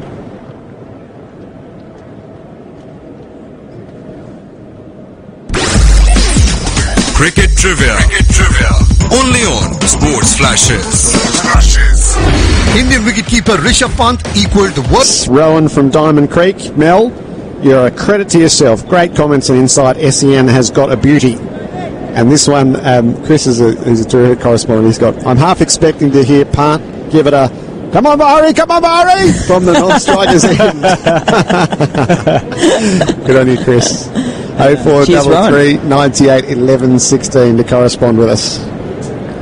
5 in the deep with Pant on strike at the start of Lions over. He's around the wickets and the keeper is forward and defending, keeping everything nicely intact. And as much as I've noticed that there's no Indian flags, what I've also noticed is there's a lot of people that have rocked up today in their replica Australian tops. I'm seeing a lot of green and gold, predominantly the gold.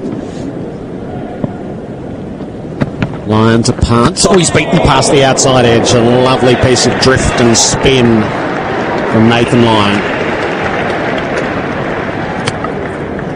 There we go. We've spotted a couple of Indian flags there above one of the races outside the ground. There's a good crowd in for the first ball. 5,855. Yesterday there was fewer than 4,000 in for the first ball, so more today as Lyon bowls and playing straight is Pant. Question, Simon, on the theme of being in hotels and the like from Ryan. If the player is playing in his home state, does he stay at his own home or with the side in the hotel? Yeah, you've got the option to stay at home. Lyon to Pant, who's back and keeping out a low one. It's squeezed away across the popping crease. He's able to take a single as Payne has to pursue it out to his right. Maybe that did hit the crack that Tim Payne was suggesting, and that did keep low. 5 for 116. Pant is 11. Yeah, Rishabh Pant, he just not sure how to play at the moment. It's a very full ball to be playing back to. He's caught in two minds. It's not his normal game to just be sitting on Nathan Lyon here. Bat pad comes in with Vihari on strike. Lyon bowls to him and he's back and stroking it straight to the bowler. But in terms of the hotel, yeah, because he spent so much time away travelling, something that came in a while ago where players have got the option to stay at home and just have that. Last ball of Lyons over. Vihari's on the long lean forward to defend. 5 for 116 on the Sunbank Solar scoreboard. Cricket Trivia. Only on Sports Flashes. The first test match at Adelaide between Australia and India created a new world record for the most number of catches taken in a game. In total, 35 players were caught in the match, which is one more than the previous record of 34 set in the match between South Africa and Australia earlier this year.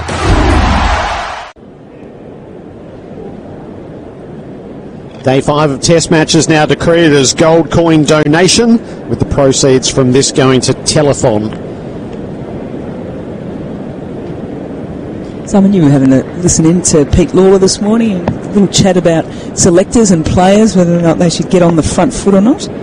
Stark begins the new over to Pant, who is with soft hands playing the ball out to point. No run.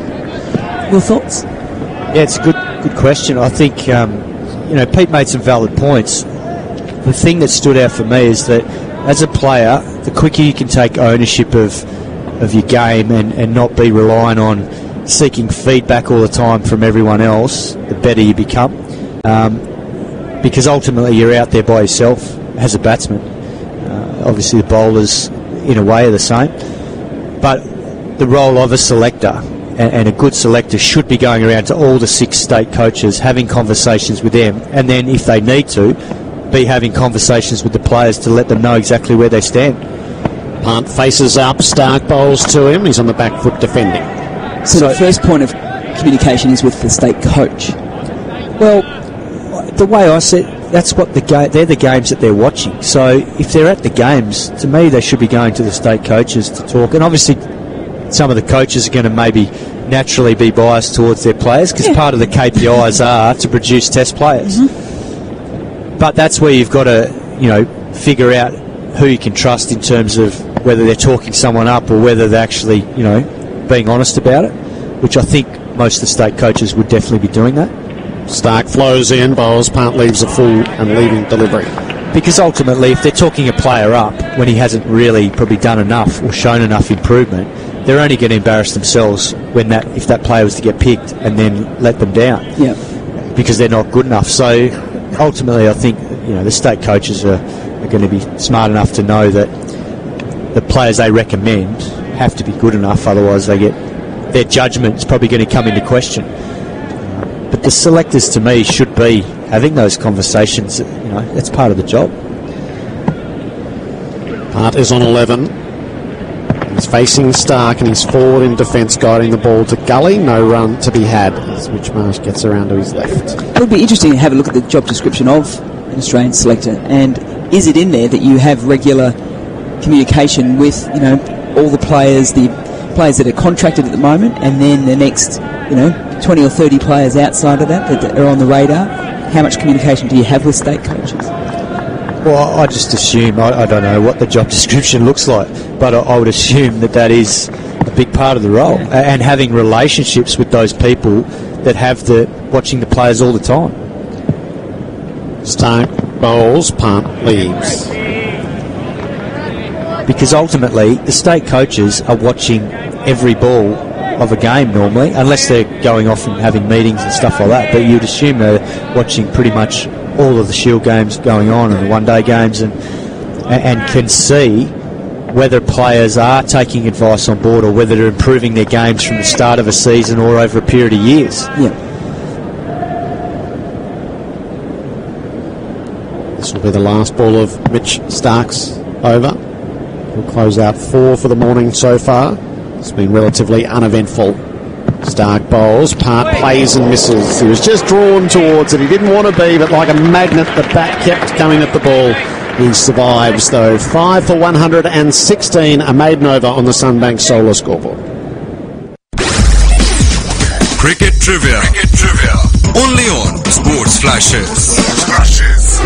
The 31-run margin of victory at the Adelaide Oval Test is India's smallest in a Test match in Australia and their second lowest overall against Australia. Indian skipper Virat Kohli has become the first Asian captain to win Test matches in England, Australia and South Africa in the same calendar year.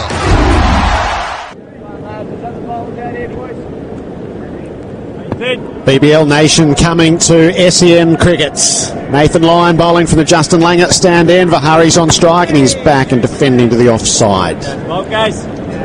Vihari 26, Part 11, 171 required for India, 5 wickets required for Australia. Good balls here, guys. Short leg and a short mid-wicket in place with Lyon bowling to Vihari, who looks to sweep. I'm not sure about that. It's into the pads. Is it all about the footmarks for Nathan Lyon this morning? Yeah, he's definitely trying to hit those footmarks, but Vihari, at least he knows he's getting outside the line, so even if he misses that, it can't be LBW. Lyon bowls to him, he uses his feet, blunts the spin to cover. So he's trying to negate that footmark by getting his front foot outside the line of off stump or skipping down the wicket to try and blunt the bounce or spin. And good tactics. Lyon over the wicket when Vihari's on strike. He's back, prodding the ball back to the bowler.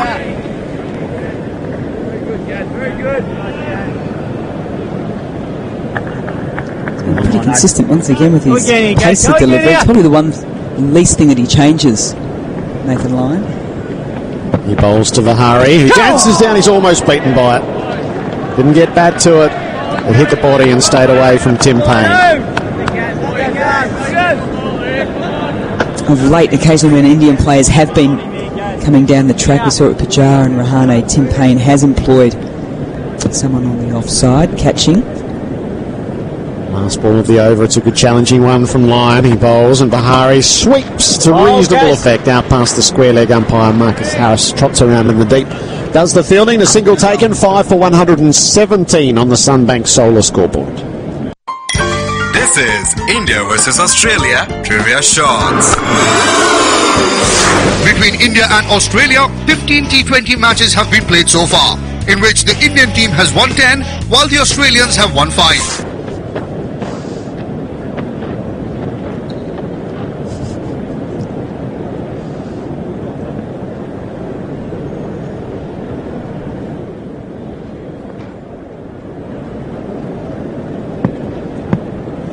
SEN Test Cricket at Perth Stadium. Josh is in Brisbane listening in, crystal clear, listening through the app. Feels like we're out on the ground with them. Stump mics have put us closer than ever before in this Test series thus far. Stark paws away at the top of his mark and he sets in. Bahari's on 27 and he's on strike and he's leaving the ball, just lowering the gloves and bat underneath the rising delivery. Just going back to that discussion regarding Matthew Wade, the other thing I'd say, and you know, whether it's advice or not, what he has to do is, regardless of whether the selectors have contacted him or not, he's just got to dominate the level below, and then that forces their hand. Because what happens is the players start talking about it, the media start talking about it, and you know what? Then the selectors have to sit up and take notice. And he's doing that. He's certainly had a very good season.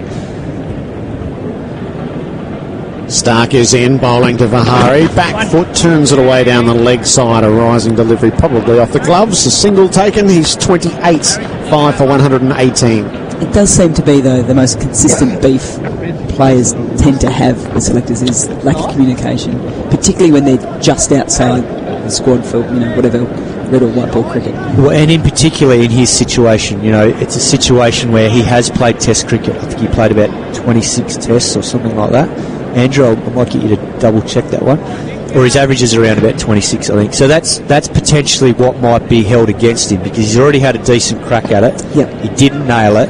And so now, are they looking to the future in Alex Carey, or will they go back to him? Stark bowls. Part is driving on the up. He got the outside edge past Gully. And will take a single down to backward points. It's 12, 5 for 119. And I guess what he's trying to probably say as well is, I'm probably not going to take the gloves, so I don't want you to look at me as the wicket-keeping, you know, batter. I want you to purely look at me as a top 6 option. Well, and he's handy with the ball too. I think he's taken a few wickets from time to time with his medium paces. Andrew?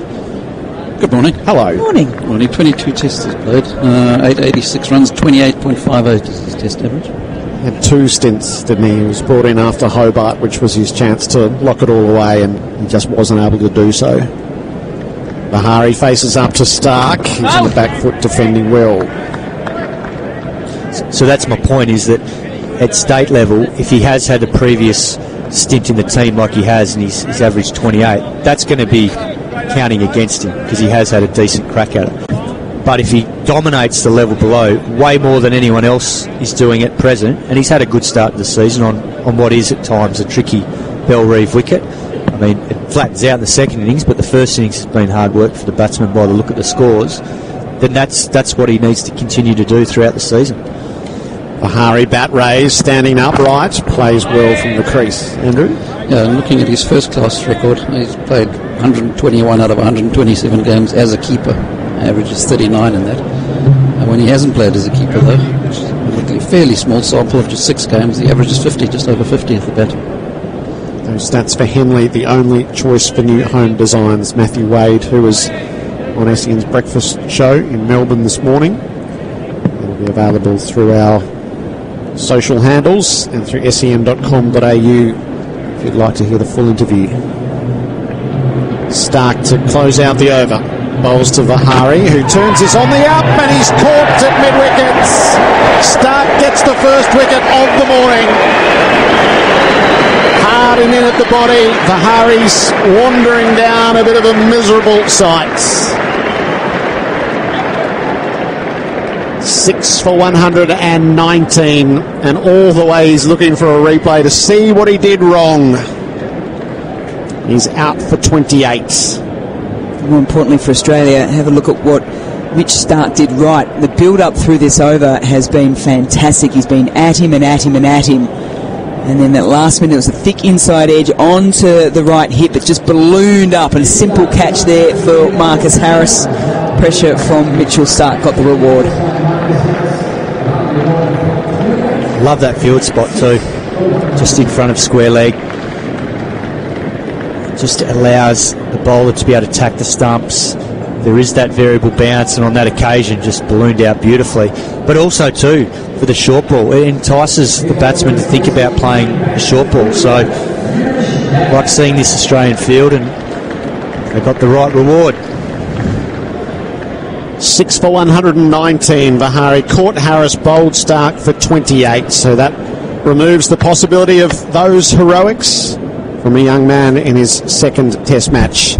And with this long tail, Australia will look to do this in a short period of time. Simon Kadich is in for Macca's. The delicious McRib is back at Macca's for a limited time, and Akash Chopra comes in at a bit of a dismal time. Hello, Akash. Good morning. I was expecting a bit more fight. I'm still expecting fight because I've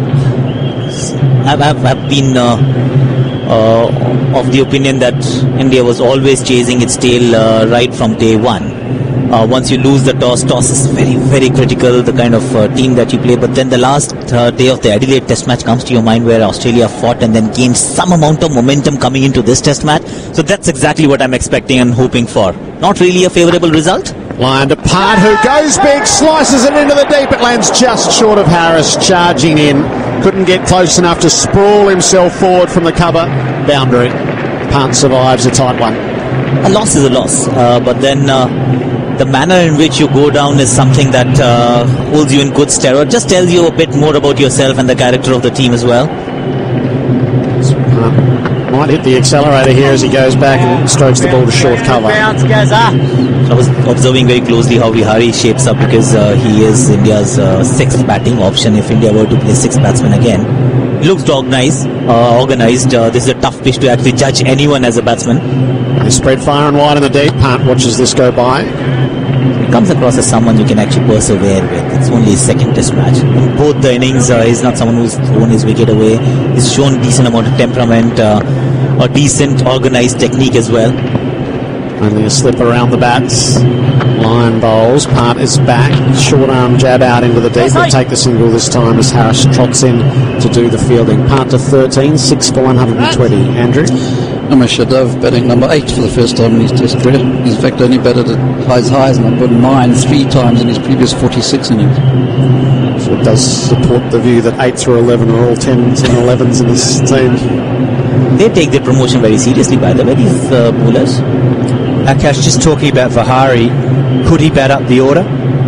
Yes, he can. See, as you would know, anybody who gets picked for the country, and we'll continue this chat. Lion to Yadav, who's forward and defending to the silly middle. So anybody who gets picked actually is getting a lot of runs batting higher up the order in first class cricket. It's just that how the dice rolls and where the spot is in the national team, you just get slotted in. So he is a top order batsman. Field pushes back a little for the last ball of the over. Line to Yadav, who's safely defending. So the stats from Andrew Sampson for Henley: 29 years building experience. More from Akash and Simon in a moment. It's 6 for 120.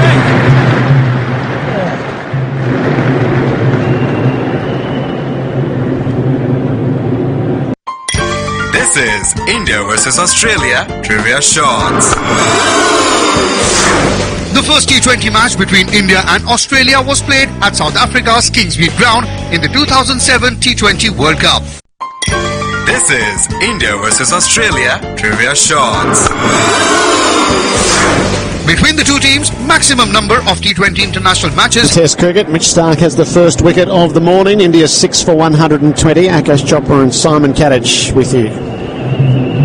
So do you think the Indian management will consider him potentially as an opener for the next test in Melbourne? Yeah, now I realize where you were actually getting to. Of course, as an opener, so you've got specialised openers. He's not opened. He's not an opener. He's a top order batsman, but he's not an opener. Mitch Stark to Rishabh Pant. Start of the new over. Pant runs this ball to Gully, no run. So Mayank Agarwal is coming in. Unfortunately, he hasn't played international cricket thus far, and that's where when India was playing against the West Indies, I kept actually saying that he should be played, even if it means playing six batsmen, even if it means Virat Kohli resting. It didn't really matter much, because when you're looking towards a tour down under, you need to have your resources pretty much sorted out in advance, beforehand, and that was an opportunity missed. But if he's coming, I think he's playing in that Boxing Day Test match. Who his partner should be is still a question which is still up in the air. Stark bowls, Parts is tucking this ball to the leg side. He might be able to get 2 here past square leg if they hustle back, and they do, with the fielding having to be done by Mitch Marsh from fine leg. 6 for 122, and Part moves to 15. Andrew? Vihari is 65 over his 103 first-class innings, have been at number 3, 20 of them at number 4. He has opened 3 times and got 200s. Vihari for opener? Vihari. But he's basically a number 3, is what his first-class career shows anyway. He's a top-order batsman, that's for sure, and he's got the weight of runs behind him that allowed him to walk into this Indian dressing room. Part faces up to Stark, and he's driving past Mitch Stark, but long on has gone back. Part won't take the single just yet. Beautiful shot that from Rishabh Pant. That's what you expect from Pant, because Pant is not the best wicket keeper in India. That's evident. That's known to everyone. He is here because he's perhaps the best wicket keeper batsman, and he's got the potential and a lot of promise. So whenever he's at the crease, I expect runs, and it's only fair to expect runs. He's capable. It's 15 from 45. Stark is bowling to him, and Part's reaching for a wider one. This time he will. Well, he's going to push for 2 as he stroked it out through extra cover. They come back. Here's the throw to the bowler's end. It's going to be close. No, it wasn't close enough, the throw. It needed to be up over the bails from Travis Head. It's just a little wide, and Stark had to reach out and pull it back to remove the bails. 2 taken, 6 for 124. Not the best throw there from Travis Head. That should have been run out. Umesh Yadav turned very late, and he was in serious trouble, but the throw was wide, and Mitchell Stark just took that quite nonchalantly in one hand. Umesh Yadav was way out of the equation. Just a slightly sloppy piece of fielding in the end.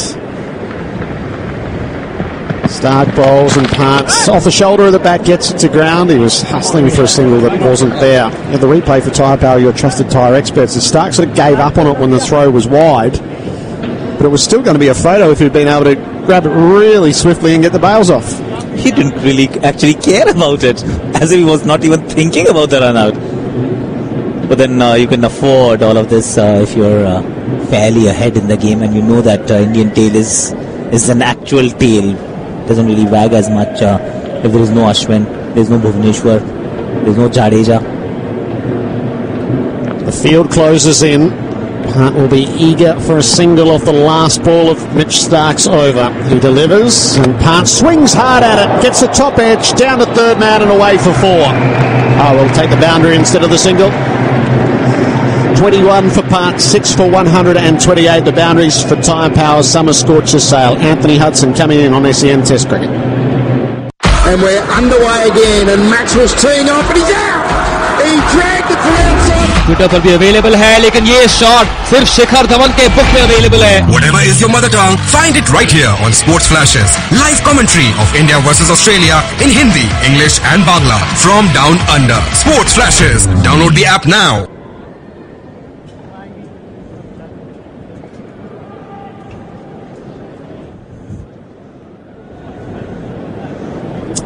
Morning again, all. Good to see you still bright and bubbly, Akash, despite the situation. Well, at this point in time, India is still leading 1-0. I like it. I like it. Does he know what he's doing with the batting with the tail here, Rishabh Pant? We'll ask you that question in a moment. Again, as Yadav has to take strike and Lyon plays forward and gets the batsman Yadav to play forward, and there's no run.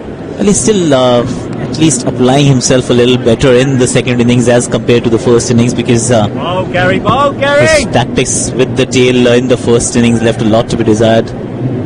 They're all around the bat as Lyon bowls, and Yadav has a whack at that one and missed. Swipe outside the off stump. Oh, guys. Love it, guys. Come on, guys. Nathan Lyon 7-8, guys. has 7-8. been an absolute champion bowler in this game as well. And again, and this is edgy from Yadav, but it works out to backward point. Very few actually spinners are there who play only one format, and maybe that's what allows him to be as disciplined as he is, work on just one craft, red ball cricket. That hasn't been his choice either, has it really? He's wanted to play one-day cricket. Bowling again, Flattish ball defended back to the bowler. In fact, he was discovered playing T20 initially, wasn't he? He was, and when he does go back and play for the Sydney Sixers in the Big Bash League, he's done very, very well. He's won them a number of games.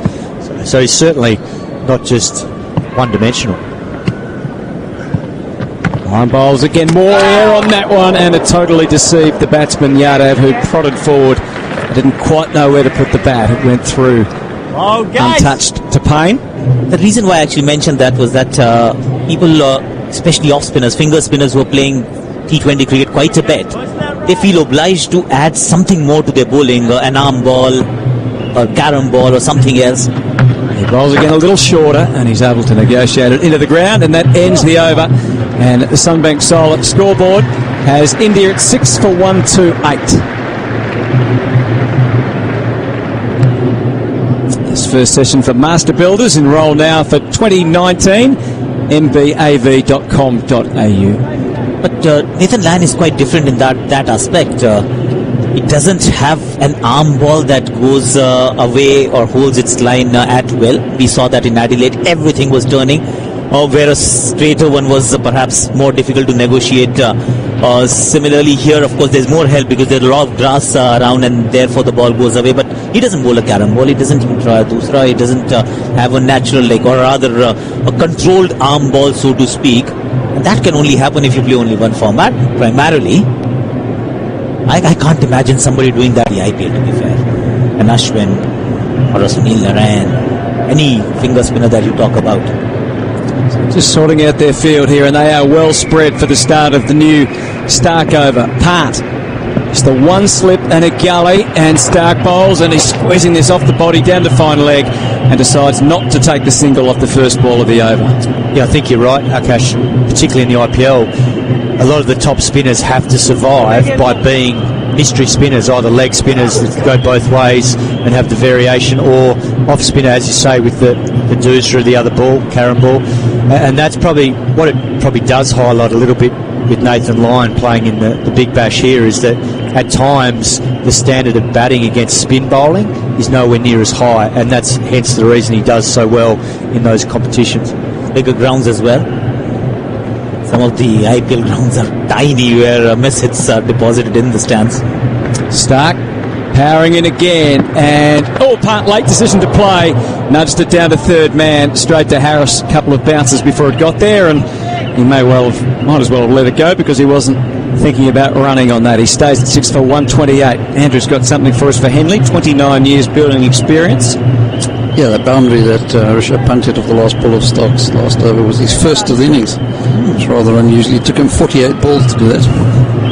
Yeah, it's his 50th ball then. He's 21 not out. Now we're seeing a second fieldsman going behind the wicket. Well, actually a third fieldsman really out in the deep. So it's almost, how would you describe that?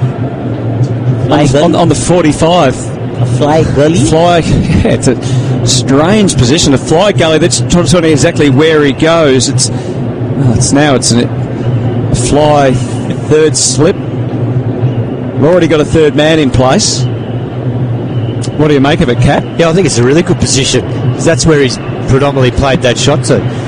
He's gone all the way back now, almost to the fence. There's a bouncer down the leg side. Just misses the glove. 6 for 128, part 21, and Yadav yet to score. You know, my coach will be very proud of the way Rishabh Pant has played this time around. We both come from the same stable. When I was growing up, hitting in the air was not allowed one bit. Your next session would come to an end. I asked actually Rishabh Pant the other day that, how did you manage your way around the same coach? He said the moment he looked away, I would hit a 6. Cheeky. Well, he's going to be forced now to maybe look for his boundaries on the leg side, and that might bring him undone. 3 balls to go on the over. Big gap out through mid-wicket. He plays and somehow pierces the gap down there between. And they crash into each other.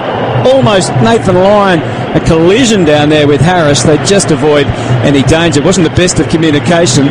They save the boundary. Part comes back for the second with 2 balls remaining in the over. India 6 for 130. That was class. He actually almost tripped over him there, didn't he? Harris? Well, he did. There was contact, in fact, looking at the replay for Tyre Power, your trusted tyre experts. but it's unusual to have two fieldsmen down there so close. 3 men down there basically ready for the catch. If Pat can be enticed, he can't to play the square shot. Instead, he dabs it to cover, and now there's 1 ball to go in the over, and he'll be looking for a single. Let's see. So they're changing the field. Hanscom coming back from that massively deep second slip back onto the leg side to try and save the 1. What I found even more extraordinary was the fact that you've got 3 fielders who are almost next to each other and still managed a couple. Yeah. It was a class shot that he still took the fielders on. I thought he might start to go leg side, but he's now looking out that way. So he's expecting, I think, a short ball here being the last ball of the over. Stark coming in, trying to deny that single. It's a quick one, rising ball. He's got the single. He played it either off the handle or the glove. Just managed to get it into the gap and down to third man. And India are 6 for 131 on the Sunbank Solar scoreboard. This is India versus Australia Trivia Shots. Between India and Australia, 15 T20 matches have been played so far, in which the Indian team has won 10, while the Australians have won 5. Short period to update us on some news. Yeah, well, there's just been... you saw it yourself, didn't you, Akash? There's some interesting footage captured yesterday of an incident between 2 of the Indian players during a pause in play while Nathan Lyon was being treated. I saw that footage, yes. And I'll say that when you got people there, tempers tend to flare from time to time. We obviously don't know. We're not privy to the conversation. No. The one that they had quite animated. But Ravindra Jadeja, Ishan Sharma, I know these 2 guys, they get along very well otherwise. A house on fire most of the times.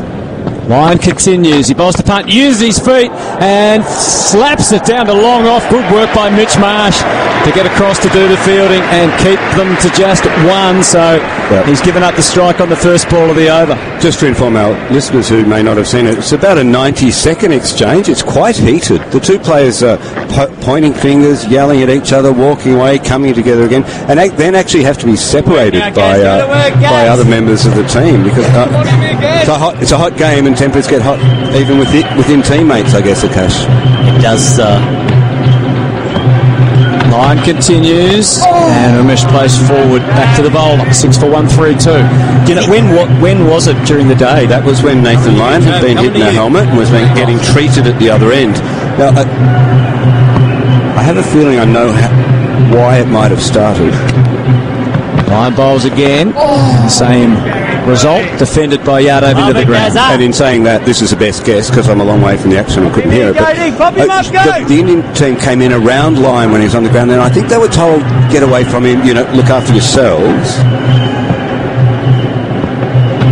And again, and a bit more vigour on the return shot to Lyon, that time on the bounce. This is one interpretation of it. Now, I think Jadeja stayed with him and didn't like being told what to do, and I think Ishant might have had a few words with him, but I do not know. I emphasise that, I don't know. Anyway, it was quite spicy. Lyon again, Yadav prodding forward effectively. He's doing quite well. It's interesting. Thanks, Pete. Okay. It's interesting to see Brett Lee talking last night on the show that they showed on Fox, referring to the Monkey Gate test, about being a tail end of batting in this sort of situation, as it was almost caught, it went up the inside edge and just away from the diving Hanscom. That is the end of the over, and India 6 for 132. And Brett Lee was saying that if the real batsman if they have confidence in you, it makes a very big difference to how you think you can go about batting. And that's why I was asking you about Pant, and I mean, it's something to learn and it's different for a different situation. But when Yadav's coming in at number 8, does he need to have more confidence in him, or are you happy with how he's going about it? You'll have to pick your bowlers. Sometimes you see Mitchell Starc bowling the way he's bowling, and you're almost pretty much aware of the fact that Yadav is better off at the other end just facing Nathan Lyon. Right. There's no physical danger to start with, and secondly, he might be slightly more adept to play the spin of Lyon as compared to Mitchell Starc's 140k thunderbolts. Yes. Then I just want to also, we saw the footage which we heard Peter as well. Yep. Anybody who's actually played the sport and has been a part of a dressing room would tell you over an extended period of time that there are altercations in the dressing room all the time. there are two individuals who will have to go at each other, people come to blows as well. It's just that, yes, what we saw on telly. New over begins. Creative field in place. Stark bowls, punt, defends into the gap on the onside. Could have got a single, but not interested early in the over. So it didn't look quite nice to see two people having a go at each other. But I won't be reading too much into it, honestly. It's like the banter that we've been seeing. You can say it's sledging. It's not all right. It's not appropriate. Some would actually have an opinion that it's fine. It's just gamesmanship, as long as you're not crossing the line. Nobody's seen the line, by the way. Everybody talks about that line. Get your thoughts on this creative field. Mel has rejoined us here. 6 for 1-3-2. Stark working away.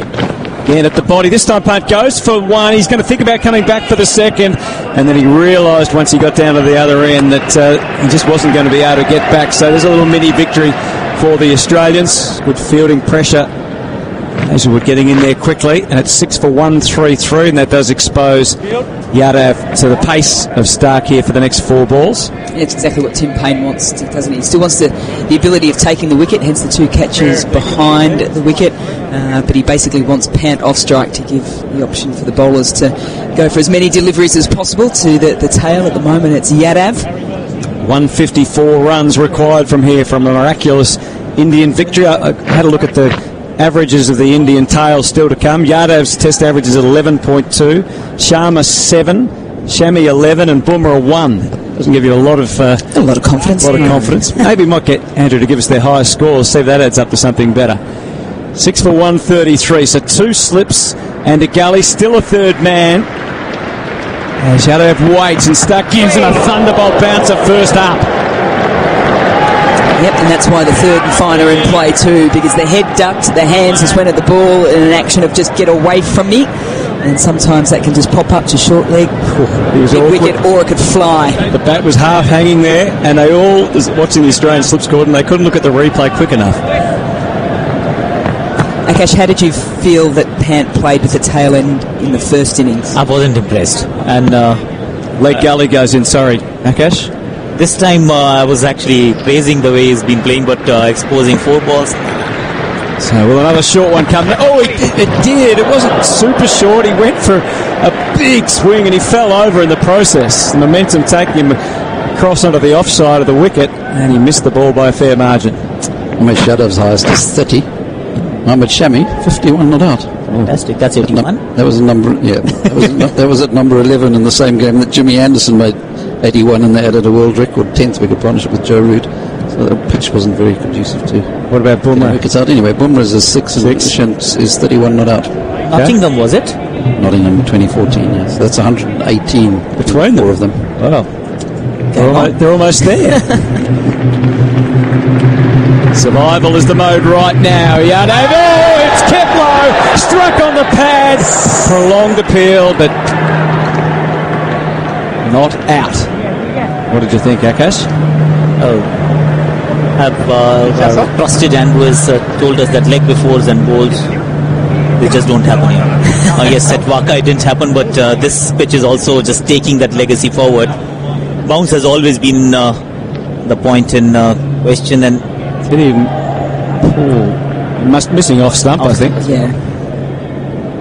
Keep a bit low relatively. What a couple of reviews. Use them. Last ball, last chance in this over for Stark to get through Yadav. Full ball, he plays it well up to mid-off. He could take a single, but he won't. And that is the end of the over. India survive another one. Yadav still yet to score. Part 26. It's 6 for 133 on the Sunbank Solid scoreboard. This is India versus Australia Trivia Shots. Between the two teams, maximum number of T20 international matches have been played in Melbourne. 5 for 112 was Vihari. Court Harris bowled Stark with a score at 119. He was dismissed for 28 from 75 balls. They are 6 for 133 in pursuit of 287. Nathan Lyon is going to continue and bowl his 19th over. He has 2 for 35. Lyon, well, he is in front to be our leading wicket taker for Robot Building Supplies. What a delivery. Robot's got it. He's going to go around the wicket here to Part. Still the field is spread deep on the leg side. It's outside the off stump. He cuts late and cuts well. And down to the boundary for 4. A little short, a little wide. And spinning away, he hits with the spin and down for 4. 6 for 137. And that's a boundary for Tyre Power's Summer Scorcher Sail. Andrew? There have been quite a few bowls in this game, actually. And on Perth, like 8. Just the 3 LBWs there. Tim Payne and Lyon discussing. They're going to move the man on the 45 into slip. And Stark's going to go back to third man. Stop the boundary. Lyon bowls again. Part plays. Oh, guys, come on, guys. They've been going to let that go, but it came in on the angle rather than turning away. And he defends. Yeah, at one stage they were taking Usman Khawaja out of slip. I'm like, no. Put the slip in. Still be aggressive. Still look for the wicket.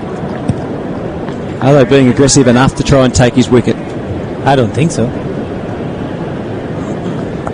Understandably why. You've got only one slip covers a mid-wicket. Everybody else is patrolling the fence. Long on, cow corner, deep backward square. He lets it pass outside the off stump. Deepish cover, and that third man. Got through 3 balls so far in this over. 150 runs to win. Onto the pad, here you go. Punt, 30 not out. Line again. He comes after him. He's caught brilliantly at mid-wicket.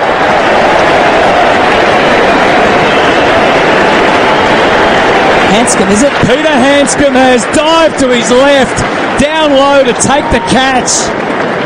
And what a catch it was. And Australia are 3 wickets away from victory. Punt is out. He takes on line, slightly miscues, and a brilliant diving catch away to the left. And now it's a matter of time. Well, it's debatable whether or not you say it was a bit of a dirty hoik across the line, or it was because of the smarts of Nathan Lyon. Once again, Punt got in an awful position, head outside the line, trying to hit across the turn. All he needed to do was to get it past the only fielder that was reasonably close to the bat on the onside. But it was just Peter Hanscom lurking, waiting, and it was a very well-judged catch. He did have a moment of a brain freeze last evening as well. Last over of the day, Lyon bowling. Obviously was still trailing by 175 runs. It was a similar shot that fell I think only a few inches in front of the fielder at mid-wicket. He's gone for it. The same shot, almost similar outcome. Was lucky then, not so much now. So what's the talk to him from Ravi Shastri about this? Well, it'll be interesting to actually know what Ravi tells people who play in a certain manner. I'm sure the word responsibility will be thrown into the mix very often, because as you grow, as you evolve as a player, responsibility comes in, game awareness comes in. He's got the potential, but then potential has to be converted into performances regularly. Because he's 21 years of age? Correct.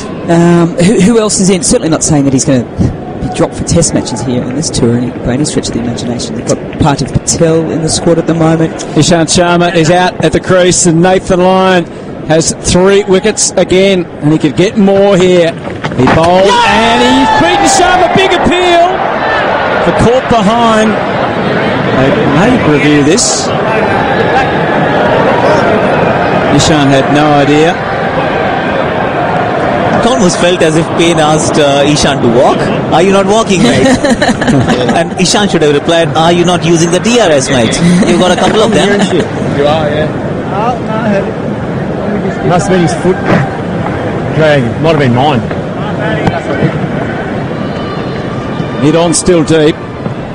Lyon bowls, and he jams down on this one, Ishant. 150 is a long way away. Another successful over by Nathan Lyon. What a bowler. India 7 for 137. Both the overnight recognised batsmen on their way as Lyon picks up another wicket, caught by Hanscom, And Pant on his way. India 7 for 137. Ishant and Yadav both yet to score on the Sunbank Solar scoreboard. And you were talking about so who are the other keeping keepers. options in India at the moment? You know, Riddhiman Saha is India's best keeper at the moment. There is no doubt, but I don't think he's going to make it back anytime soon. The next Test series after this is after the World Cup. So a lot of water will go under the bridge by that time. Mahendra Singh Dhoni might just call it quits in one-day cricket, or rather just call curtains to his international career then. Yep. Then Rishabh might just become the first choice, the only keeper in all three formats. 7 for 137. Mitchell Starc steaming in. Yadav is struck on the body as he turned away from the ball. The back of the shoulder gives the arm a bit of a rotation just to make sure it's still there and in working order. This is hard yards for the tail now. Did it hit the helmet as well? No, it's just the shoulder. Just the shoulder. Physio coming out. I was expecting a bit more of an inquiry from the Australian fielders. We have seen how this game has panned out thus far. A few hits on the head. Whether it was Marcus Harris, Nathan Lyon. Indians were very quick to just inquire about the well-being. Was expecting the same from Australians right now. Slightly disappointed.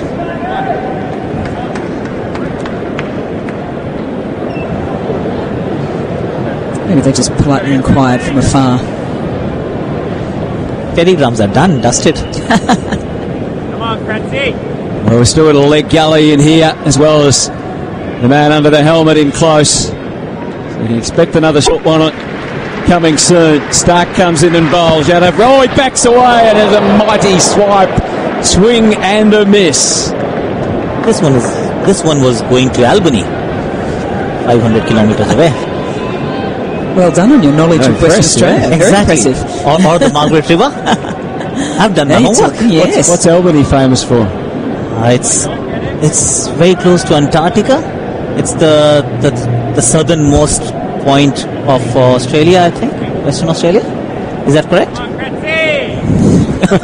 You asked the question. You didn't have an answer for it. Got a lot of whaling around there. There's a big tree somewhere down there too, isn't there, Simon? Starc bowls again, and he followed him that time. He actually made good contact.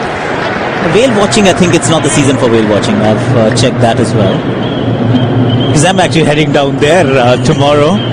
I was expecting that I'll be going there today. When I booked my scheduling and itineraries, I thought Perth will be a 4-day test match.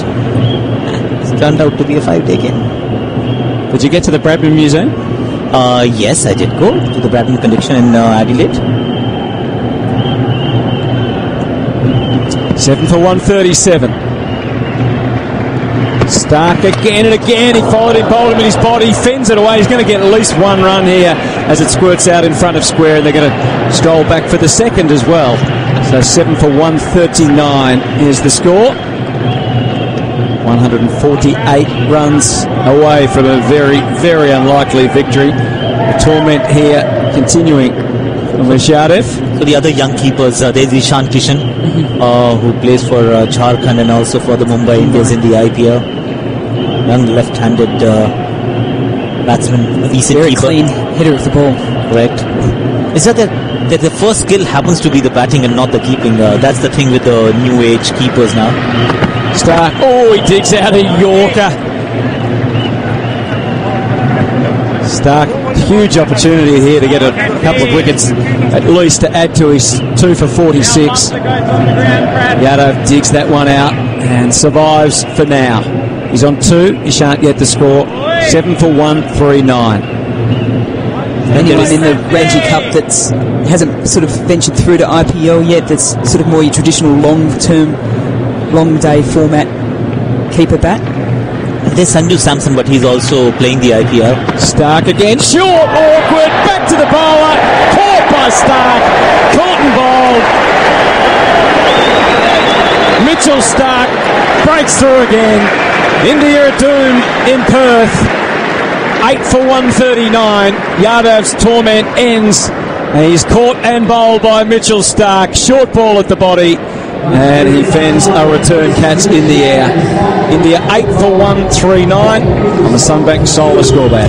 Yeah, you almost felt it was just a moment of time here for Yadav. Was getting himself in some awful positions, trying to fend off the short balls from Mitchell Starc. It was either going to get caught close to the wicket or he was going to step on his stumps at some stage because he was all over the crease. And they're taking drinks here with India 8 for 139.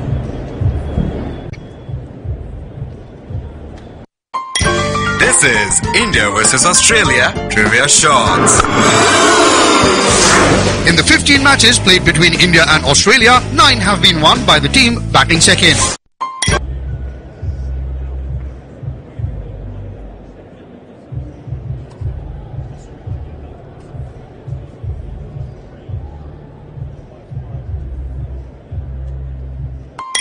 This is India versus Australia Trivia Shots. Among the two teams, the lowest score in a T20 international is 74 by India in a game played in 2008. This is India versus Australia Trivia Shots. The highest score of a batsman in a T20 international between India and Australia is named after Shane Watson. Watson has scored 124 runs in a match against India, and it is also the only T20 international century in a match between the two sides. Any sport is not a cakewalk for anyone. Hima Das has done it. Lionel Messi! Lionel Messi does it again. He's superhuman. Usain Bolt storming through. He takes it. For few, it takes years, sometimes decades, to just touch that endeavor. But remember, all that blood and sweat never goes down in vain. You need to think faster. You need to aim higher. And your spirit needs to be stronger. Citius, Altius, Fortius, only on Sports Flashes. Download the app now.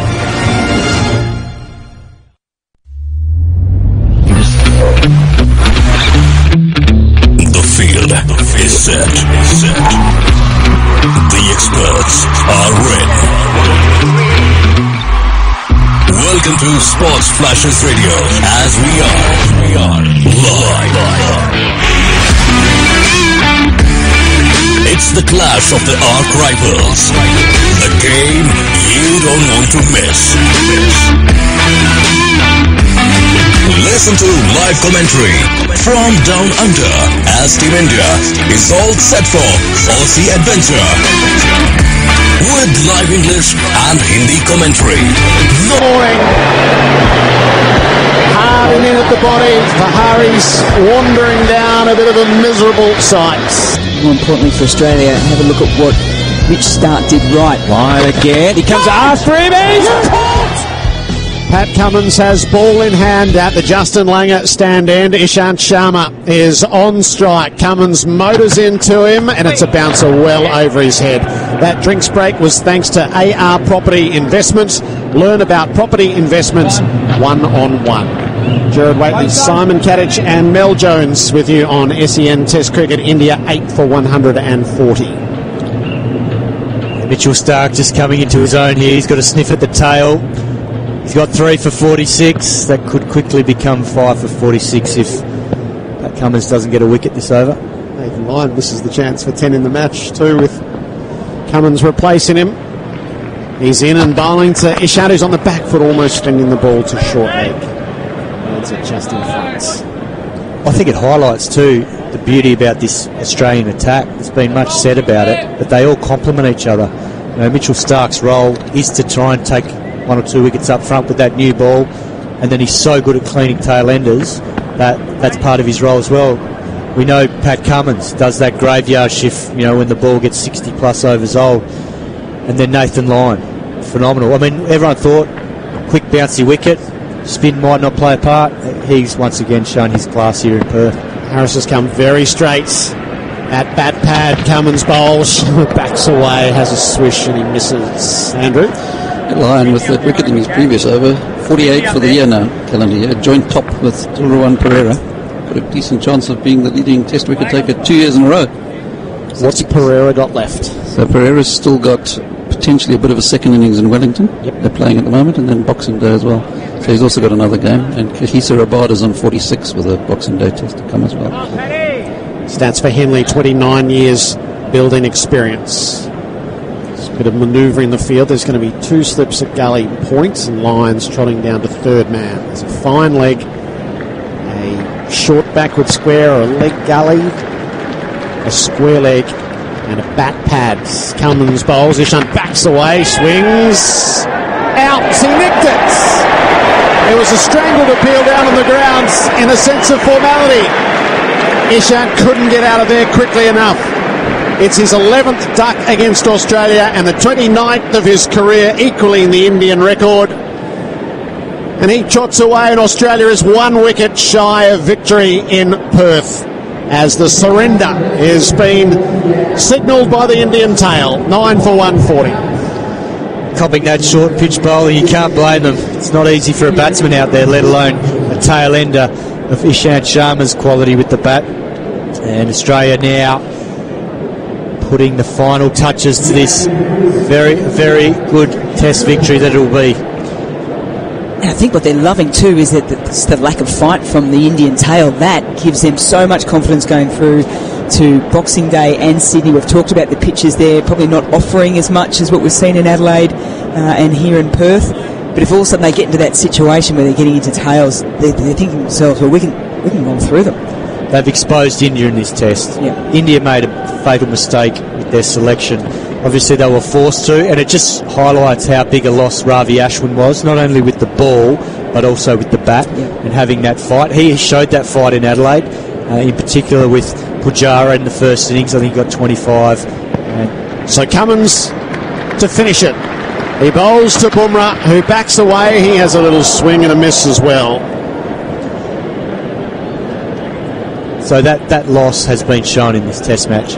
And I think the other thing that stands out when you go back through this test match, to me, this test match was set up by the opening partnership. And it's so crucial in taking the pressure off the rest of the order.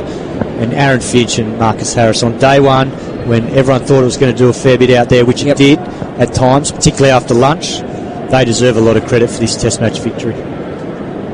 Pat Cummins with a mind to finish it right here. Jasprit Bumrah backs away under the bouncer. They want none of this, the tail.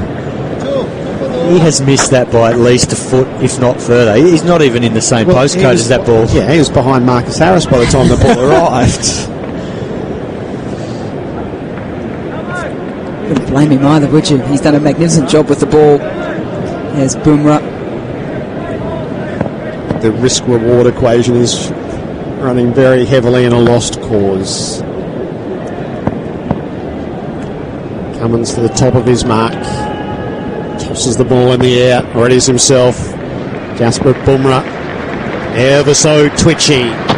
Faces up. Swings high in the air. Cummins with a chance to win the test with a curtain bowled. He does. That winning feeling returns to Australian cricket. And for the first time, Tim Paine experiences it as captain. It feels like the new dawn. Australia wins in Perth and plants its flag in the new stadium's cracks. They draw level in the series with victory by 146 runs. And it's perfectly obvious how much it means. The players swarm together and Justin Langer exchanges handshakes in victory for the first time as coach. It's a momentous moment in the Paine-Langer era.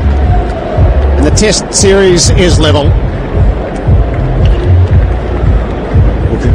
Congratulations, Tim Paine and this Australian team and all the coaching staff. You could see the relief on their faces when that final catch was taken by Pat Cummins.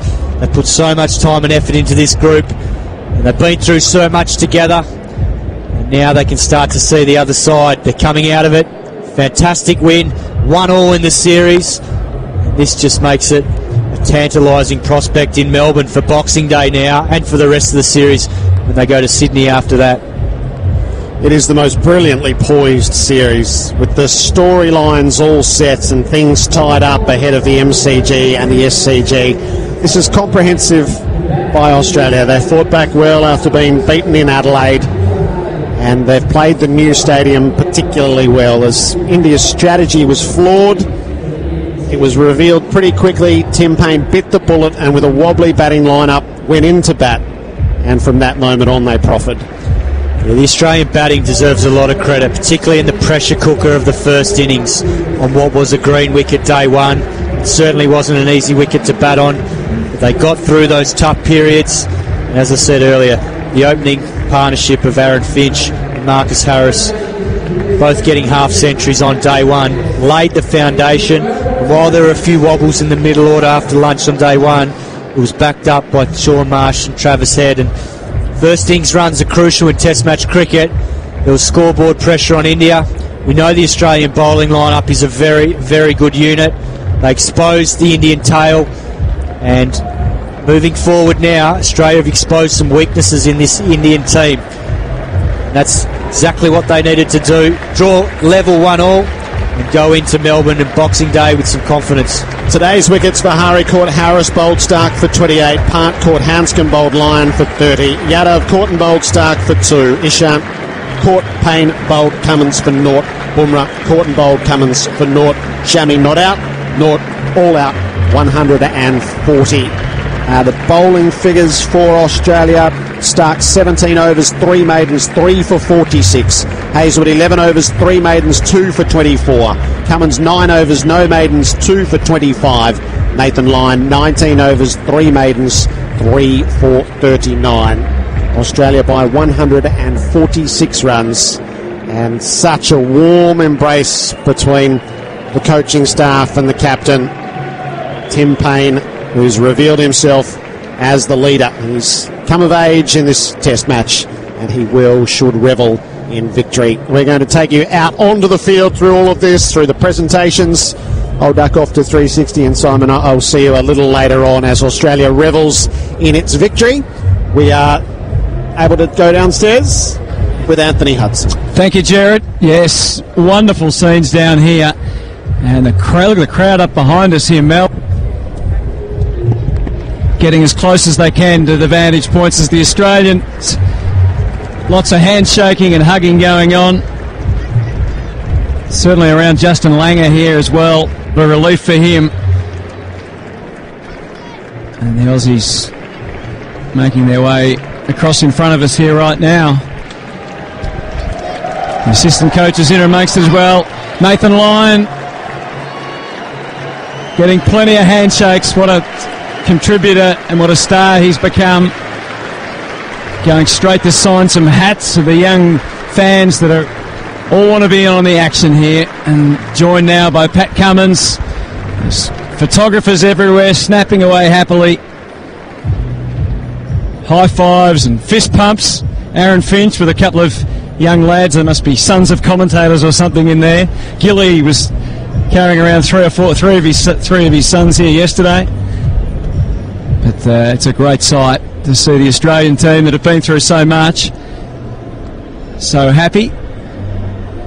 What do you make of it all, Mel? Look, you said a sense of relief. I think there will be a lot of relief. However, think one of the biggest emotions, I think, will be a sense of pride from Justin Langer in the way in which they're starting to rebuild this Australian team, this Australian setup, the culture, all those words we've heard about over the last couple of months. All that hard work has now come to this moment where they're back on the winning track, their first Test win since back in March. So it's been 9 months, 9 very, very long months, and they've sort of been knocking on the door. The Adelaide Test was a close one. They certainly showed glimpses of what this team could do, and they've put it all together in this fantastic Test match. Now, Usman Khawaja didn't be able to sign autographs there, was he? He needed to go and chase one down. This is a great sight. I know it's easy to do when you win, but it's been part of what the new Australian team is going to be about, this extra engagement with the fans. And look at them all flock in there to try and get selfies or little cricket bats to sign. And both young and a little bit not quite so young getting involved. I know, everyone's down there, isn't there? There's certainly a range of quite a diverse group of people coming down wanting to get amongst it. Credit to them, though. We saw it in Adelaide post the games, post each day's play, that a lot of the players came out, had a chat to the fans, signed some autographs, and that was in a test match that they did lose. So they're certainly getting amongst the crowd and supporters and showing their appreciation. Well, they certainly didn't muck around in finishing the job this morning. All out for 140. Presentation will take place soon. Join. But the rest of the Australians are just, most of them anyway, have just gone back inside for the moment. We'll see, no doubt, some of them return and continue the celebrations with the fans shortly. And there'll be moments too, particularly after a massive win like this, that you do want to keep in and amongst the inner sanctum, and there'll be moments where Justin Langer will now be going around certain players because he's got the opportunity now just to congratulate them and vice versa, and they'll probably swap with the guys that are out here at the moment. Hazelwood and Stark are right in and amongst all the kids. They'll probably swap over and get that moment as well, which is really, really important. Mitchell Stark, he's gone in, then come back out. More autographs to sign. As we said, they got the job done this morning. Bahari out, caught Harris, bowled Stark for 28. Part led whatever resistance we saw before he was caught superbly by Pete Hanscom after bowling of Lyon for 30. Full of wicket there, 137. Then it was really only a matter of time. None of the fast bowlers, the Indian tail, wanted to be out there. I don't think we've seen so many players just edging away to square for quite a while, Mel, at the top level. Yadav caught and bowled Stark for 2. Ishant caught Payne, bowled Cummins for no score, and it was all over when Bumrah fell, caught and bowled by Cummins at the end of the match. So all out for 140. Australia 326 and 243. India 283 and 140. The presentation will be thanks to AR Property Investment. Learn about property investment one-on-one. And give us a call on 1300 736 736 if you'd like to get involved. Our experts for Macca's, the delicious McRib, is back at Macca's for a limited time. We'll be able to duck off and get a delicious McRib on the way to the airport after the early finish. But a lot to discuss, Mel, in terms of particularly from an Indian point of view as we head to Boxing Day. How great is it going to be now going to Boxing Day with Australia getting a win, their first win in 9 months, and heading with the series all tied up at 1-1. Yeah, and more questions now about the Indian side than it was about the Australian side. They've got issues with their openers. They'll be hoping that Ashwin will be right. That's what we're hearing, to come back in. Do they pick Hardik Pandya, who's coming back from injury, has played the first-class match over in India? He's coming over as the all-round position. Yadav's spot looks to be in trouble. So there's all these questions now in and around the Indian side post this win. Well, you can't. I can't imagine that, even though Shaw won't be returning, that they can pick both openers again. I think that would be surprising to me if they did that. Most definitely. And are they brave enough to say, right, we're going to change it up completely at the top of the order? That'll be one of the big questions. Is there anyone that can open in their current lineup that you would move to open, or could Pujara open, for instance? I mean, he's been basically opening anyway. Yeah, but he's your strength, isn't he? And as soon as you start to move things around, then it affects every other single position. So I think they'll be more wanting to protect Pujara as much as they possibly can, get a good start, and then work through the middle order of India, who have been reasonably good. Pujara, Kohli, Rahane, that's their engine room at the moment. All right, presentation's not far away. Speaking of Boxing Day, it is the next test, and for all your cricket hospitality needs, Test, BBL, one-day internationals, contact Ballpark Entertainment at ballparkentertainment.com.au if you want more details on that. The Australian bowling figures, and it was well shared once again from the Aussies. Nathan Lyon, 19 overs, 3 for 39. He was denied the chance to get 5 by being removed from the attack, which allowed Pat Cummins to come in and pick up a couple of late wickets with the tar, which he deserved after bowling without much joy in the first innings. 9 overs, 2 for 25 from Cummins. He certainly had the Indians not even on the back foot. They had the back foots were getting quickly out to square leg, and the other foot was following him smartly as well. So all the Australian bowlers are bowling really well, and Hazelwood 11 overs, 2 for 24. Yeah, that was probably one of the really disappointing parts of India, was the tail and the way in which they played. That sends such a poor message for the remaining of the test matches. Do you want to be out there fighting for your country? Do you just want to back away and just hope that you're going to get something on it? That's a message in itself. All right, so we standing in the glorious sunshine here down at boundary level, just waiting for the OK to throw to the presentations as Australia has wrapped up this test match here in Perth. The first ever at Perth Stadium. Tim Paine's first victory after he was starting to get a long record of losses as captain. So it'll be a massive relief for him individually, won't it? Well, he won the toss, and he hadn't won one of those either. True. So he wins the toss, he makes a bold and brave and very smart decision. He backed his players to put runs on the board. They did exactly that, and he's come away with the goods. So Australia 326 and 243, and India 283, and all out today for 140. And very shortly we'll hear from both captains and the man of the match. Who wins the man of the match in your eyes, Mel? Well, Nathan Lyon was outstanding. So it'd be difficult to look past him, but there's certainly at the same point in time the way in which Tim Paine has led this. I thought he kept very well on this pitch. Usman Khawaja's 70 was fantastic as well. So lots of contributions, and that's exactly what you want from the team. You don't want clear outs, people that stand out day in, day out like Nathan Lyon has been doing. You need the support, and he got that this test.